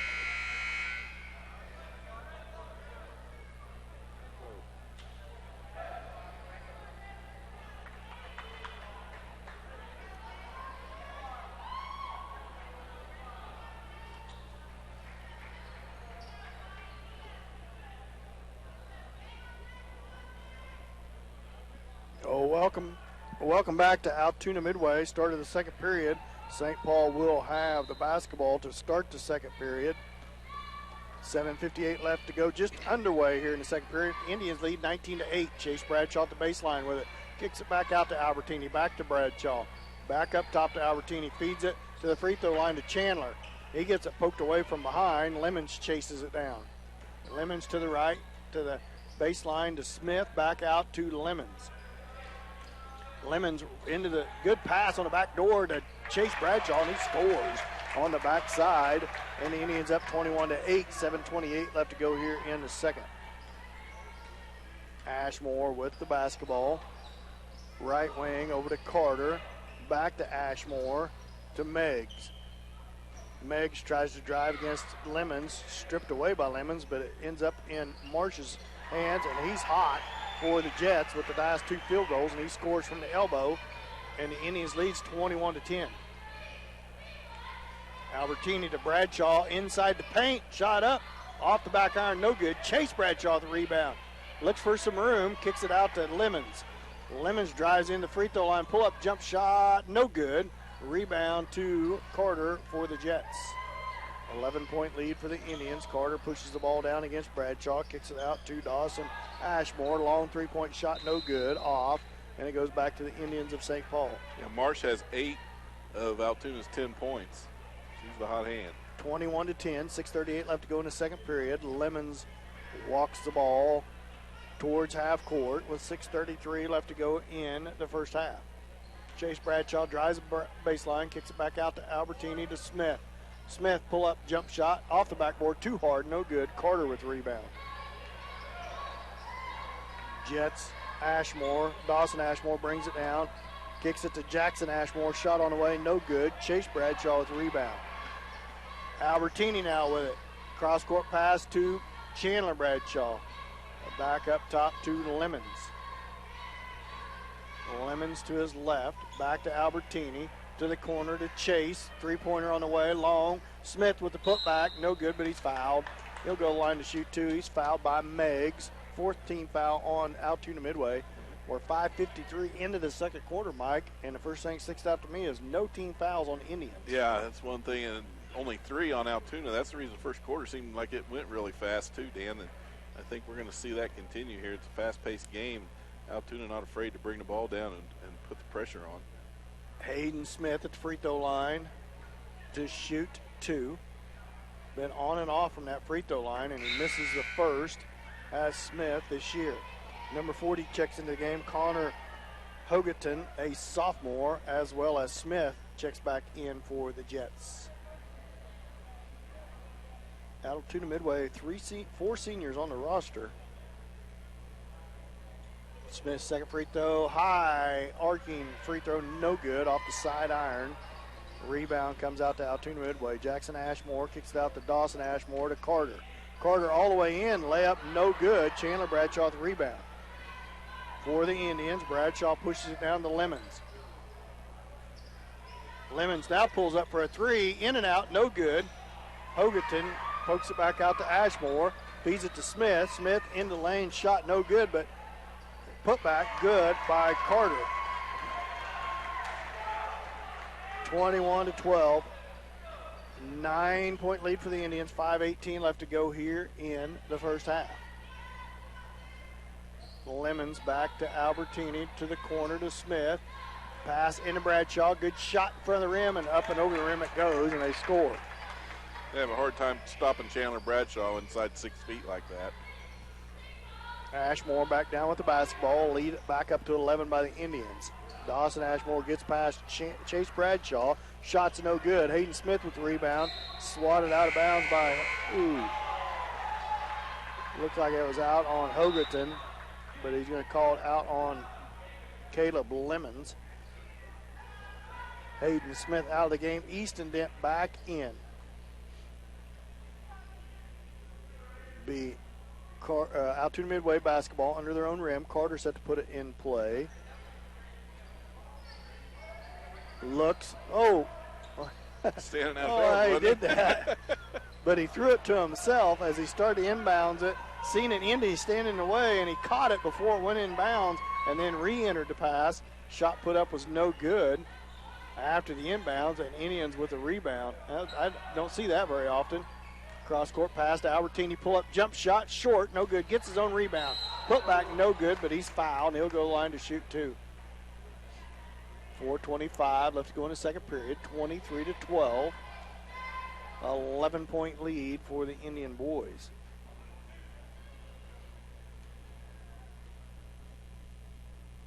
Albertini's shot off the side iron. The Indians struggling from the free throw line. 5th team foul on Altoona Midway. None on the Indians at this point yet. Albertini at the line to shoot his second. It's on its way. Off the back iron, no good. Chase Bradshaw with the rebound. Put back, No good. Rolls out. Hogaton with the rebound for Altoona Midway. Feed ahead to Ashmore. Backdoor feed good to feed Marsh, and he scores as the Indians just stand there watching that pass go by, and it's down to a 9-point lead. Last 4 free throws by the Indians, all misses. Lemons to the corner to Bradshaw, into Chandler Bradshaw, back out to Lemons. Lemons cross-court pass to Albertini. This is kind of the same look they did the other night, Mike, Tuesday night, with Chandler floating at that high post. Long three-point shot by Chase, no good. Carter with the rebound. Feeds it ahead to Ashmore. Ashmore all the way in. He's going to be fouled on the floor. First team foul on the Indians. First foul on Chandler Bradshaw. Carter set to put the ball in play for Altoona Midway. Looks for the inbounds, feeds it into Marsh. Dent up on him in the man-to-man defense. Back out to Carter. Carter pass, Bradshaw. Looked like he traveled, got away with it. Feeds it back out to Jackson Ashmore. Ashmore to Carter. Cross-court pass to Smith. Smith loses it. Albertini chases it down. Albertini back down with it. Into traffic. Feeds it back to Dent on the trailer, and he gets it to go from the right side. 25-14, 11-point lead for the Indians. Good job by Albertini knowing where he was at. Too far deep there, and he fed it back to Dent. Shot on the way, no good by Hogaton, and rebound comes out to Chase Bradshaw. Bradshaw gets around him, crosses half court with it.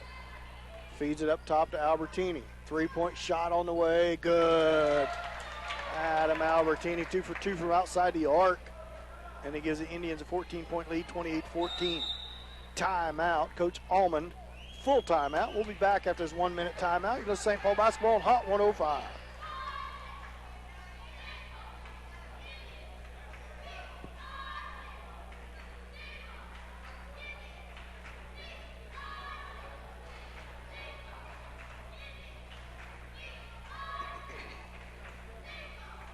One minute.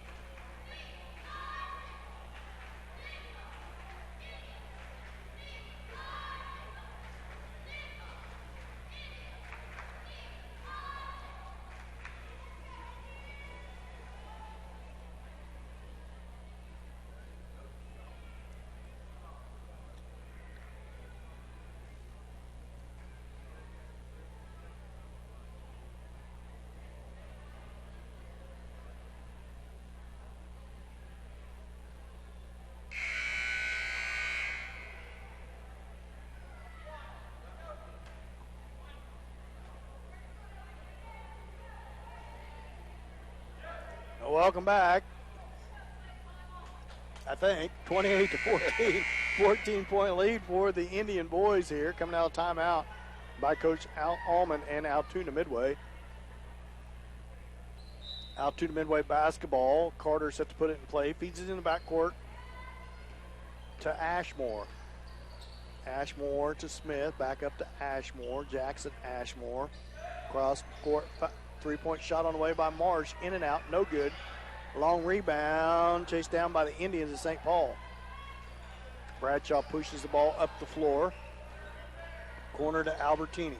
Back to Bradshaw. Down to the corner to Hayden Smith. To Lemons. Long 3-point shot by him. Off. No good. Out of bounds. They'll go back to Altoona Midway. Dawson Ashmore back into the game for the Jets. Checks in for Smith. Lemons just 1 for 5 outside. Jackson Ashmore crossed half court with it. 2:04 left to go in the first half. Long 3-point shot by him. Off. No good. Rebound to Albertini. Albertini pushes the ball down the right-hand side. Pull up jump shot by him. Looked like he got him on the arm, but he still gets it to go, crawls over the front of the rim. The Indians stretch their lead out to 16, 30-14. Cross-court pass over to Marsh, drives the baseline against Dent, pulls up, tough shot, out of bounds, and it goes back to the Indians as the ball went behind the backboard by Marsh. 1:38 left to go in the first half, 30-14. Indians up by 16. Lemons with it. 1:30 left to go. Now Albertini back to Lemons. Lemons drives the baseline, pull up jump shot off the back iron, no good. Hogaton with the rebound. 1:19 left to go. Ashmore back down to the corner to Marsh. Marsh holds it back up top, swings it around to Ashmore. Ashmore cross back court back to Marsh, drives in, shot up. It's going to be a foul on the floor, I believe. It's going to be on East and Dent. Second team foul, first on Dent on the floor. Carter set to put it in play for Marsh. Boy, wide open. Sleeping. He snuck around the screen, and Dent not paying any attention, and he scores from the left-hand block, and it's 30-18. 12-point lead, 14-point lead for the Indians was 16. Bradshaw to Smith, back out to Albertini, back to Smith. Cross-court pass to Lemons. Lemons drives the baseline. Layup good. Hard into the rim. Marsh was there, but he kind of got out of the way, and Lemons all the way in the rim scores. Ashmore crosses over, feeds it to Hogaton. Hogan pulls shot, partially blocked. Adam Albertini ends up with it. Albertini pushes the ball hard down the floor. Layup good. Coast to coast by Albertini off the miss. Streaking down the floor. He was going to take that no matter what. 18-point lead for the Indians. Ashmore back with the basketball towards the timeline. 10 seconds. Now Marsh with it. Cross-court pass back to Ashmore. Drives the baseline. It's going to be a foul on Lemons on the reach around with 4.1 seconds left to go in the first half. First on Lemons. Third team foul on the Indians. Might be the second on Lemons. I got the first. Inbounds play comes into Marsh. 3 seconds, 2 seconds. Goes out of bounds. Turnover goes back to the Indians. Half a second left to go in the half. First on Caleb Lemons. And the Indians have a half second to work with. Try to get a shot off here before halftime. They lead 34-16. Bradshaw, turnaround shot. Ooh, off the front of the rim. No good. And the halftime score is Indians 34, Jets 16. We'll be back with your first half stats after this 2-minute timeout. This is St. Paul basketball on Hot 105.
Welcome back to Altoona Midway High School, where the Indians lead here at halftime, 34-16 at the end of the first half. Pretty good ball game here. Mike going up and down the court. Indian boys not playing too bad in that first half. No, been doing a pretty good job on defense, keeping up. Altoona, though, to their credit, they are not backing off either. It's been a fast-paced back-and-forth game. Altoona getting a lot of opportunities on second chances on offense, but St. Paul, we talked about in the pregame, they needed to do that, and they were doing just that themselves, getting in there, getting some offensive rebounds, giving themselves an opportunity for some putbacks, especially down low where Easton Dent tonight is being a factor definitely in the lane. So pretty good job overall. Turnover-wise, not too bad. St. Paul with only 1, and they've caused 5 on the part of Altoona in the first half. As we got Tiny Tots going on here at halftime of the boys' action here, I thought pretty well-rounded Indian boys moving the ball around pretty good against this 1-3-1 zone defense. They faced these zone defenses the last couple games, and Coach Wattrick going right back to what he had success with Tuesday night, putting Chandler Bradshaw at that high post to float that free throw line, and then Easton Dent at the low post, and either having Chase Bradshaw or Hayden Smith float along that baseline, and it kind of gives the Indians another offensive rebounder. Yeah, it gives them another weapon with having that much size in there. And speaking of size, when you got a guy the size of Chandler Bradshaw that can float out and even play out on the point, but play that high post, you know, that really can make a lot of things happen when you're moving the ball around against that zone. Another oddity for the Indian boys is when Chase and Chandler Bradshaw and Easton Dent's all out there, that's 3 left-handed ball players on the floor at one time. And it's a little bit get used to as a defense, forcing somebody to their left's the wrong thing to do against them 3. That's right. Because that's in their comfort zone. Yeah, and, you know, obviously they like that. Easton Dent especially likes that turnaround jump shot from underneath. But, yeah, the left-handed shooting can really throw a defense off until they get it adjusted to seeing that, because you just don't see it that often. But the other thing, too, is the way Caleb Lemons, you know, attacks the basket, and he comes in there, hangs. It seems like he has anti-gravity shoes on or something, because he hangs in the air, and he's got such good body control that he's able to hold off, and the defender will jump up and already be back on the floor while Caleb's hanging out in the air, and he's just able to put those shots up. He just needs to get that touch, because a couple of them have just been a little bit too hard. And outside, he takes the shots from outside and not scared to at all. But I'd like to see him move in a little bit closer. He's launched at least 2 of them from clear out by the spike line on the volleyball marks. And but, you know, if he can start sinking those from outside, he's able to really contribute. Adam Albertini has picked up some of the slack in this game anyway, and that's one of the nice things, and giving them their lead here at halftime, is able to contribute points both inside and out. We'll run down individual scoring after this next 2-minute timeout. You're listening to St. Paul basketball on Hot 105.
Welcome back to Altoona, Kansas, or Altoona Midway High School here as the Indian boys lead at halftime, 34-16. Mike, you want to run down individual scoring? Yeah, official, unofficial stats here for the first half on the part of the Indians, Dan. They were led by Adam Albertini, who I mentioned before the break, really taking up the slack and making up for some of the cold shooting a little bit outside. Adam led all scorers with 10, actually led St. Paul with 10.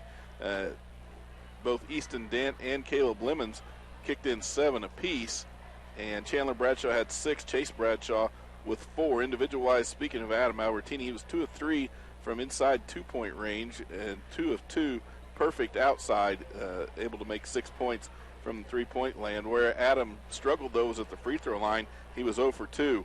Overall, St. Paul free throw shooting, they were 1 of 6, so that's an area that they could improve here in the second half. Not that many fouls really called, so they didn't get a lot of opportunities, but when they do get a chance to get on the free throw line, really need to pick that up. Chandler Bradshaw was 3 of 5 from 2-point range. Easton Dent 3 of 6. Caleb Lemons 2 of 6 inside 2-point range and only 1 of 5 outside, so hopefully Caleb be able to get things dialed in there. I know he's taking that shot, and it's just a matter of time. As soon as he gets that range back and starts to get, things hitting for him, you're going to see some point production out of Caleb Lemons for sure. Indians shooting 39% from the field, 42% from 2-point land, 30% from 3-point land, as Mike alluded to, just 16% from the free throw line. Indians with just not very many turnovers in that first half.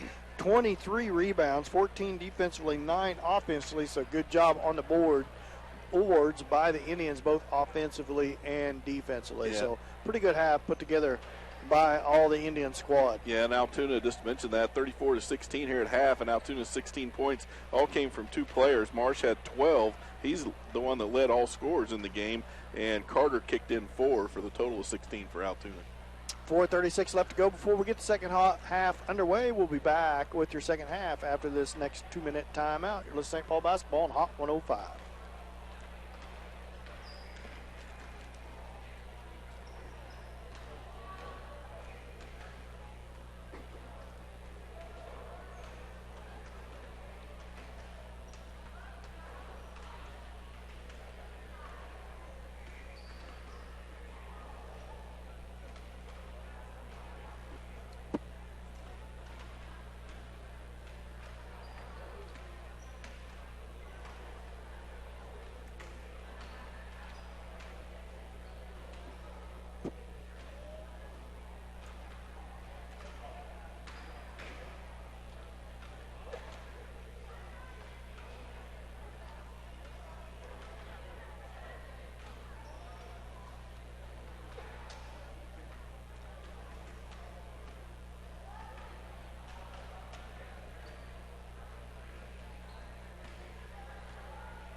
Welcome back to Altoona Midway, Kansas, where St. Paul leads here at halftime, 34-16 over the Jets of Altoona Midway. One of the things, Dan, I noticed Altoona doing a lot of in the first half when they're moving the ball around on offense, they do a lot of no-look passes, and you've got to wonder on the couple of times when the St. Paul defense has been caught a little bit napping and getting snuck in behind on some of those backdoor passes right underneath the basket, if that doesn't have some bearing on it, because they do like to throw the ball around quite a bit, and I did notice quite a bit of the time they try to look the other way and throw the ball back across the court or drop it off different from the direction that they're looking. So, they've got a lot of tricks up their sleeve, and they've got some shooters, but only 2 players have got any points. But I think that's simply a fact of the others just a little bit cold, because some of the other teammates are getting some shots off for sure. Looking ahead, Mike, into the week after next week at home, Oswego league game, Friday night at home on senior parents night on Friday night at home with the all-important against Yates Center. But looking ahead to the regional, where everybody goes to the regional action that's in our regional, it's at Marmaton Valley.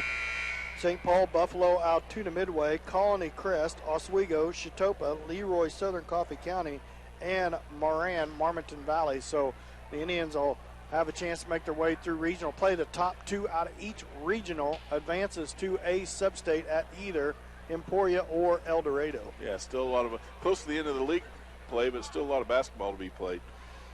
We're set to get underway here in third quarter, where the Indians lead 34-16 over Altoona Midway as we get set for the second half tip, and it will be Altoona Midway's basketball to start the third quarter. See if this half goes as fast as that first half did. Altoona spent a lot of time in the locker room, so it'll be interesting also to see what kind of adjustments they make come in here in the second half. And we are underway. Meigs feeds the ball into Jackson Ashmore. St. Paul stays in that man-to-man defense. Ashmore tries to lob it inside to Marsh. Turnaround shot up, no good. Rebound to Dent. Feeds it off to Chandler Bradshaw. Bradshaw towards the left-hand block. Pulls it back out to Chase Bradshaw. Bradshaw at the left wing. Cross-court pass over to Lemons. Lemons sets the offense down to Albertini. Jump shot from the baseline. Good. Well, Adam's got a hot hand. He gives the Indians a 36-16 lead, 20-point lead. Ashmore off to Ashmore to Marsh. Marsh back to Ashmore.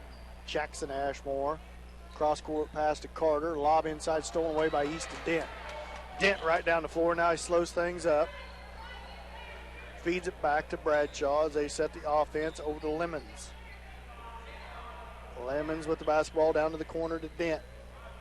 Dent looks inside, now drives in towards the elbow. Comes back to himself off of Chandler Bradshaw. Chase Bradshaw at the floater, good from the baseline on the left side. Easton Dent tried to throw it to Chandler. Yeah. He tried to duck duck out of the under the way. ball and hit him in the shoulder and bounce back to Easton. So I don't know sure what Chandler was trying to do, but Meigs with the shot inside on the floor, no basket. Fouls on Caleb Lemons. Second on him, first team foul the second half on either team. Altoona Midway basketball. Carter set to put it in play for the Jets. Lobs it into Marsh. Marsh back out to Meigs, over to Carter. Carter up top to Marsh. Feeds it back to Ashmore. Cross-court pass to Carter. Now swatted away by Dent. Ball's loose and chased down by Ashmore. Jackson Ashmore. Ashmore with the basketball. Lob inside to Marsh. A tie-up between Dent and Marsh. Jump ball possession error towards the Indians of St. Paul. 38-16. 22-point lead for the Indians. 6:17 left to go in the third. Lemons with the basketball. Feeds it off to Albertini down to the corner to Dent. Dent looks inside. Cross-court pass to Lemons. Now to the free throw line to Chandler Bradshaw. Now he dribbles back outside the arc, back to Lemons, to the corner to Chase Bradshaw. Back to Lemons. Cross-court pass to Albertini. Ball fake, drives in, floater on the way. Short, no good. Dent fights for it, put back, no good. And they're going to call a jump ball. Gee whiz, he had the ball by himself. And possession error to the Jets of Altoona Midway. Easton Dent did a heck of a job getting in there in good position and fight for that rebound. Meigs with the basketball for the Jets of Altoona. Drives the baseline, cut off by Dent. Double team down there. Lemons had him by the arm. He got away with one there. Coach Allman not happy. Don't really disagree with it. Marsh three-point shot off, no good. Chase Bradshaw saved in bounds by Albertini. Back to Chase. Albertini down to the free throw line. Now three-point shot by Lemons. Long, no good. Chandler Bradshaw with the rebound. He's tied up. It's going to be a foul on Altoona Midway on the floor. It's going to be on Meggs, Joshua Meggs. As Chandler Bradshaw set to put the ball in play for the Indians under their own basket. 38-16, 22-point lead for the Indian boys.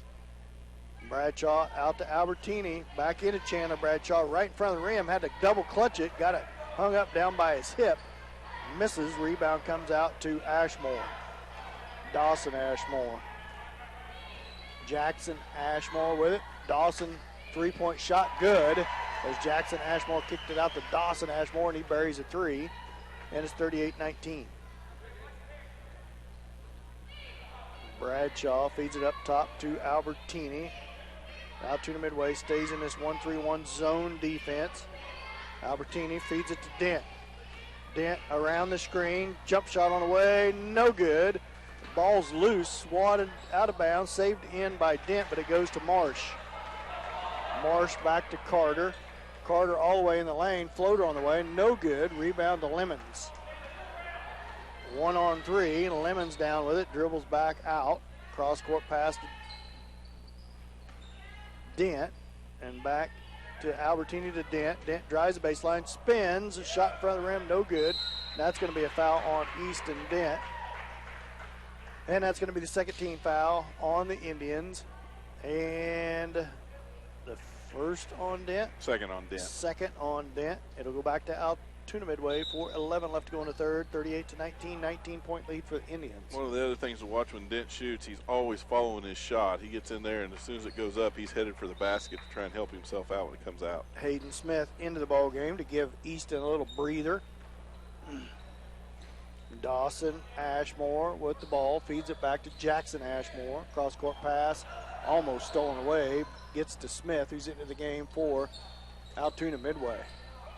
Jackson Ashmore with it. Long three-point shot, in and out, no good. Lemons with the rebound. Lemons feeds it to the corner to Chase Bradshaw. Three-pointer on the way, no good. Dawson Ashmore with the rebound. Gets it ahead to Jackson Ashmore. Layup, no good. Hayden Smith with the rebound. Feeds it back out to Lemons. Lemons right back down with it to the corner to Albertini. Drives the baseline. Dishes to Chase Bradshaw. Misses it. Gets his own rebound. Put back, no good. To Smith, and put back, good.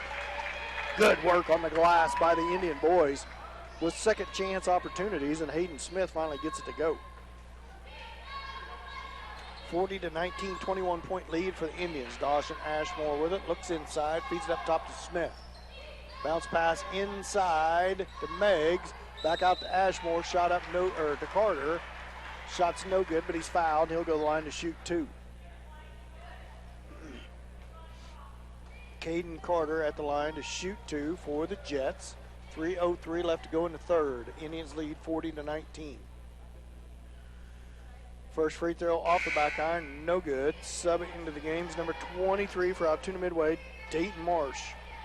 I think that's the first free throw of the game for Altoona. Second foul on Chandler Bradshaw. Third team foul of the second half on the Indians. Second free throw right through there. 40-20, 20-point lead for the Indians. Good ball move by the Indians. They whip it around the outside of the three-point arc.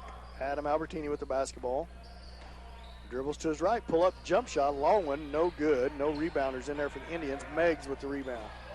Albertini quickly gets ahead of him, cuts him off. Over to Carter, now to Smith. Back to Carter, down to the corner, to the baseline to Meggs. Meggs to his left, up to Ashmore. Ashmore down to Marsh, right through his hands and out of bounds as he loses off his fingertips. And it goes back to the Indians. St. Paul basketball, they lead by 20. 2:30 left to go in the third period. Dent back into the game. Chase Bradshaw back out. Feed into Chandler. Chandler back out to Adam. Three-point shot on the way. Off. No good. Rebound Hayden Smith. Put back.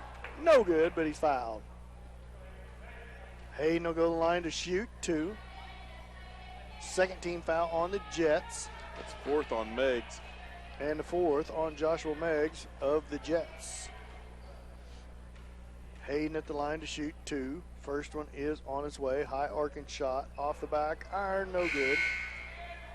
Went off the back iron, off the front iron, fell out.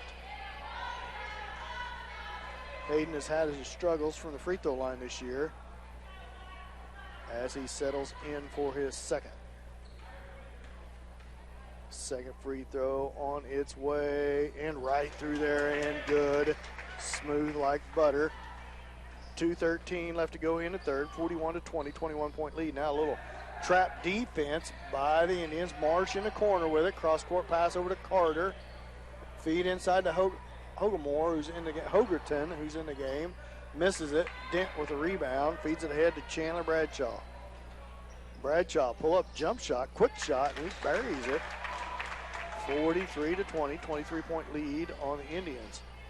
Indians back into their man-to-man. They rotated into that trap quick, but then they got right back out. That's a walk. Had to be. Boy, if that was a Euro step, it was a two-footed Euro step. They let him go with it, and he scores. Hayden Smith into the rim. Oh, he misses it. Fights for his own rebound. It's a jump ball. Possession arrow to the Indians. 43-22, 21-point lead for the Indians. 1:25 left to go in the third. Albertini set to put it in play for the Indians. Holds the ball over his head, feeds it into Dent. Dent drives the baseline. There's no way my. that was a charge. I don't know how that could have been a charge, but that's Pretty what good. they called. Because it was a pretty good acting Yeah. job.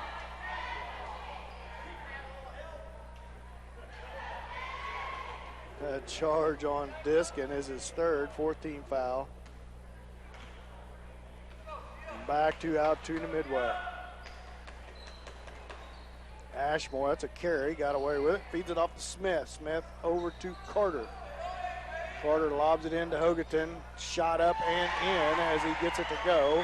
1:05 left to go in the third. 43-24. 19-point lead for the Indians. Hayden Smith back out to Lemons. Lemons cross court to Albertini into Diskin. Out to Bradshaw. Shot from the left elbow. And right through there. And Chandler Bradshaw gives the Indians back up to a 21-point lead. 42 seconds left to go here in the third. Ashmore with it. Picked up out here by Albertini. Behind the back dribble, about loses it out of bounds. Drives towards the baseline. Double team, loses it to Dent. Albertini chases down, feeds it ahead to Bradshaw. Bradshaw against Moore. Oh, how's that not a foul? Smith gets the rebound. Putback's no good, and he's fouled. Smith has the line to shoot to. Chandler Bradshaw got fouled on that layup by Marsh. No call.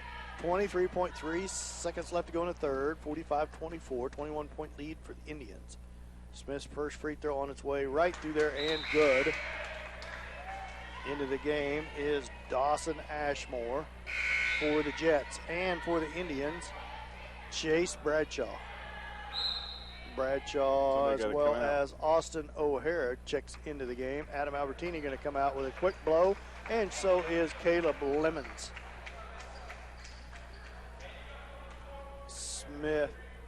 Smith at the line for his second. Long, no good. Rebound to Carter.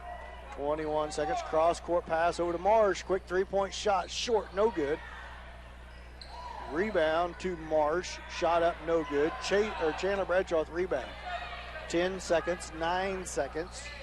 Chandler drives in towards the free throw line. Now back way up above the timeline. 3 seconds.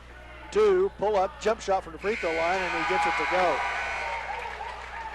At the end of the third quarter, Indians up to their biggest lead, 48-24. We'll be back after this 1-minute timeout. You're listening to St. Paul Basketball on Hot 105.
Welcome back. Altoona Midway basketball to start the fourth period.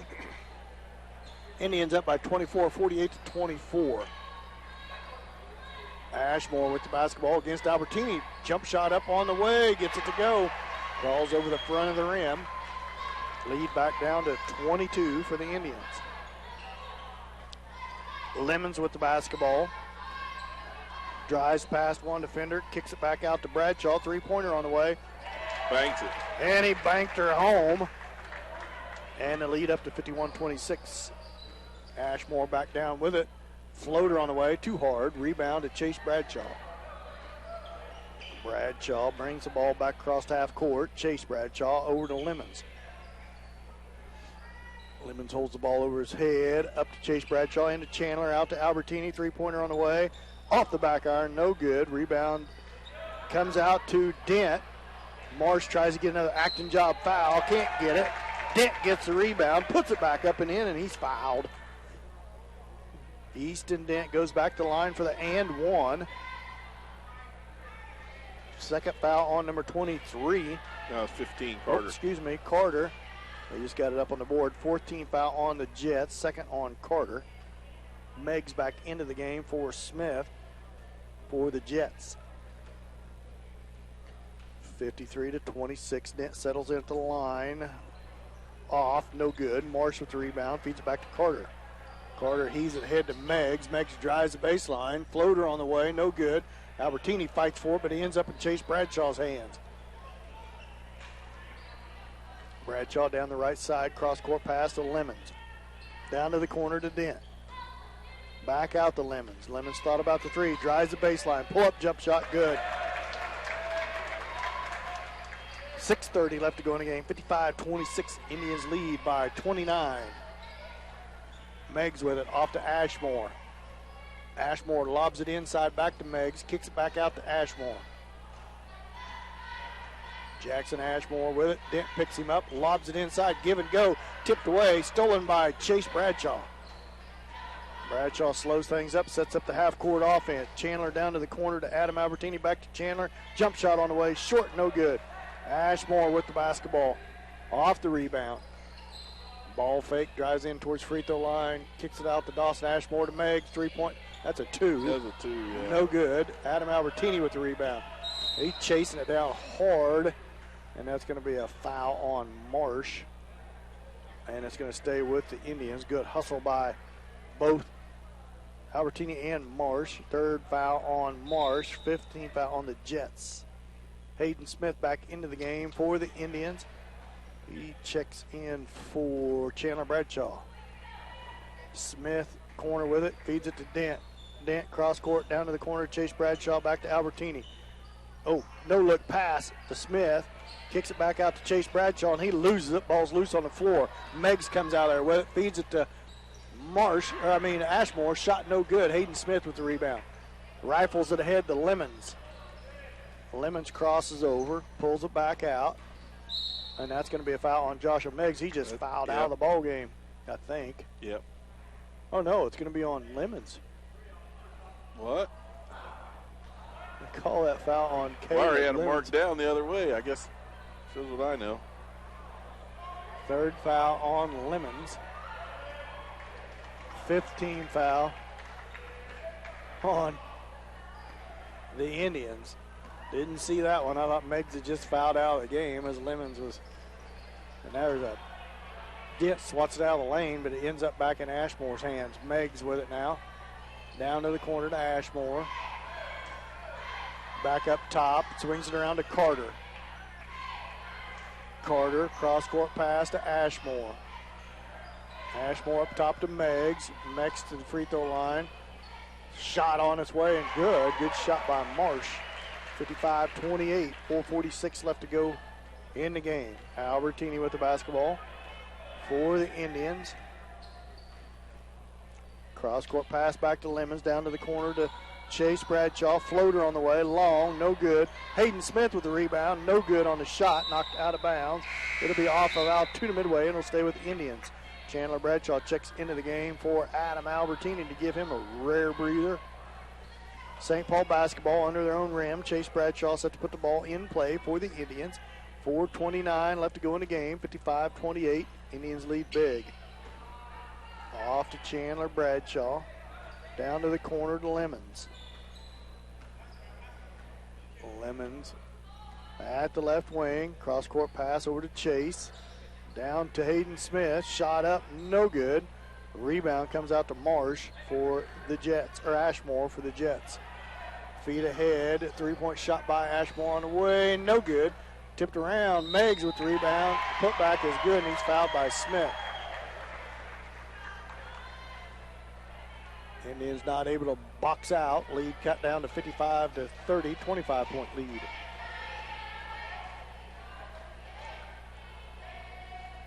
Meggs goes to the line for the and one. Well, don't wait on him. None of the Jets seem to want to get in there and the other slot open for rebounding. Now they finally do. 4:02 left to go in the game. Meggs at the line for the and one. It's on its way long. No good. Hayden Smith with the rebound. Feeds it ahead to Bradshaw. Now Meggs with the steal. Feeds it back to Carter. Shot up. Tough shot. No good. Hayden Smith saves it in to Bradshaw. Bradshaw feeds it into the backcourt, back to Lemons. Lemons walks the ball towards half court, lobs it across half court to Bradshaw, now down to the baseline to Smith, back out to Chandler. To the top of the key, cross court pass to Lemons, long three-point shot by him, off, no good, gets his own rebound. Bounce pass to Smith, up top to Bradshaw. Bradshaw loses it for a minute. It's going to be a foul on Carter. And that's going to be the 6th team foul on Altoona Midway. 3rd on Carter. Chase Bradshaw feeds it into Chandler Bradshaw. Cross-court pass over to Lemons. Down to the corner to Smith. Feeds it into Dent. Dent spins in front of the rim. Up and under. Layup good. He is just pretty salty down there around the He's fun to watch rim with the his basket right like hand, that. left hand. Does it. Has a great step through up and under to create some space. Marsh with the basketball off to Ashmore. Feed into Meggs. Meggs turnaround shot. Good, and he's fouled. Meggs trying to give Easton a little dose of his own medicine there. And that's going to be a foul on Easton Dent. 7th team foul. 4th on Dent. As Austin O'Hara checks into the game for Easton Dent. Now he checked in for Caleb Lemons. 57-32, 2:59 left to go in the game. Meggs at the line for the and one, and it's right through there. Smith feeds the ball in to Chandler Bradshaw. 24-point lead for the Indians. Bradshaw, cross-court pass stolen away by Carter. Too long a cross-court pass. Back to Ashmore, back up top. That looked like a travel, got away with it. Long shot, no good by Marsh. And the rebound comes out to the Indians. 2:30 left to go in the game. 57-33, 24-point lead. Chandler Bradshaw to the corner. Chase Bradshaw, three-pointer on the way. Long, no good. Rebound to Carter for the Jets. Jets, Carter pushes it down the center of the floor. All the way in, dishes off. Shot up and in there by Dayton Marsh. 57-35, 22-point lead for the Indians. 2:07 left to go in the game. Hayden Smith with the ball, feeds it to Dent. Dent spins, feeds it good. Feed to Chase Bradshaw, and he's fouled by Carter. That was good work there by the offense. Dent spun to the center of the lane and seen Bradshaw standing underneath the left-hand side of the rim.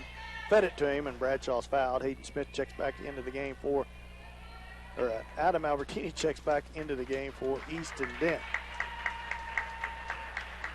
1:57 left to go in the game. 57-35. Smith into the game for Altoona Midway, as well as number 40, Hogaton, the sophomore.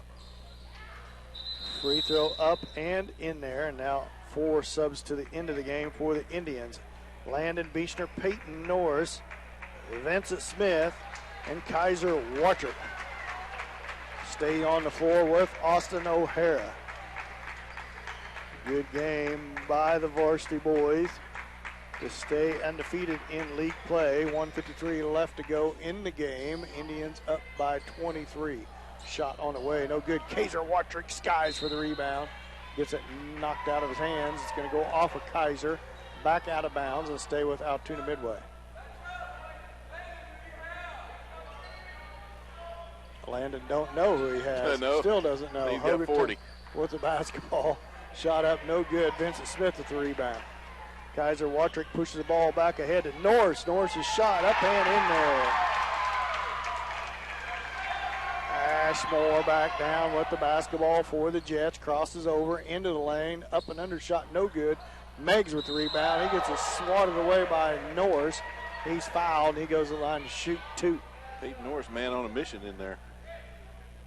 1:23 left to go in the game, 60-35 as Coach Watrick goes to his bench and gives his young freshmen and sophomores the reins. Meggs at the line to shoot 2. First one on its way off the back iron, no good. As in for the Jets is number 35, Caleb Sims, a senior.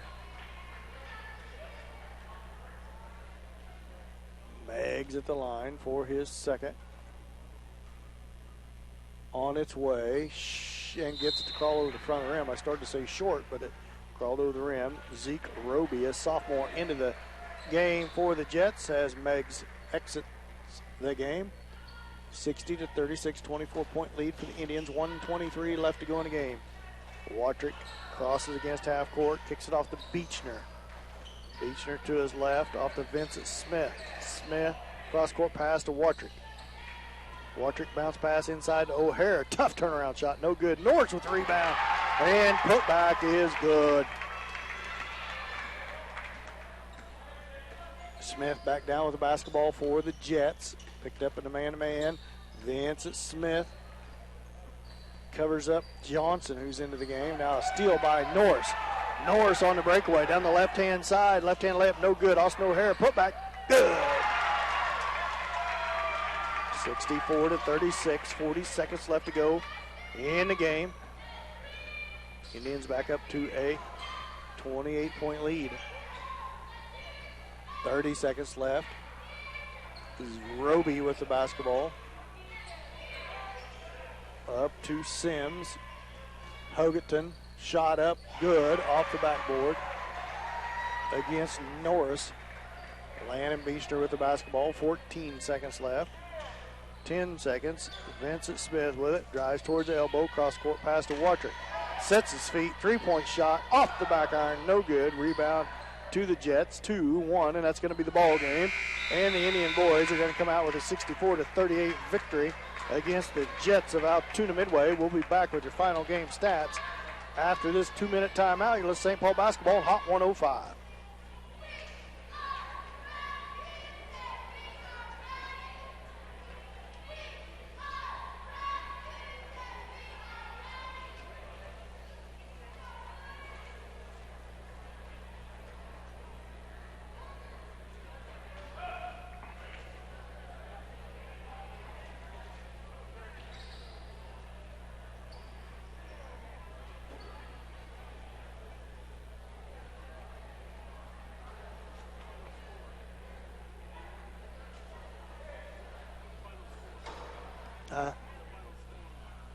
What was the final? I didn't get it.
Welcome back to Altoona Midway, Kansas, where St. Paul comes out with a 63-38 victory over the Jets of Altoona Midway and stay atop of the Three Rivers League. Mike, you want to run down scoring? Yeah, looking at individual scoring for the Indians, led by Adam Albertini.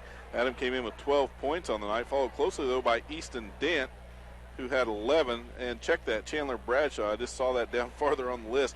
Chandler had the big night. He had 15 for the Indians, 6 of 11 from two-point range, 12 of the 15 coming from inside, where he was pretty hot inside the two-point line. Caleb Lemons and Chase Bradshaw both had 9 for the Indians. Hayden Smith with 4, as well as Peyton Norris, who came off the bench in the last 2 minutes of the game and kicked in 4 points himself. So good night overall by the Indians, especially Chandler Bradshaw leading all scorers with 15 points on the night. Pretty good night put together by the Indian boys. Shot 36% for the field, 76 field goal attempts in the ball game, 28 for 76, 25 for 59 from two-point land for 42%, 3 for 17 from three-point land outside the arc, 17%, just 4 for 12 from the free throw line, 33%.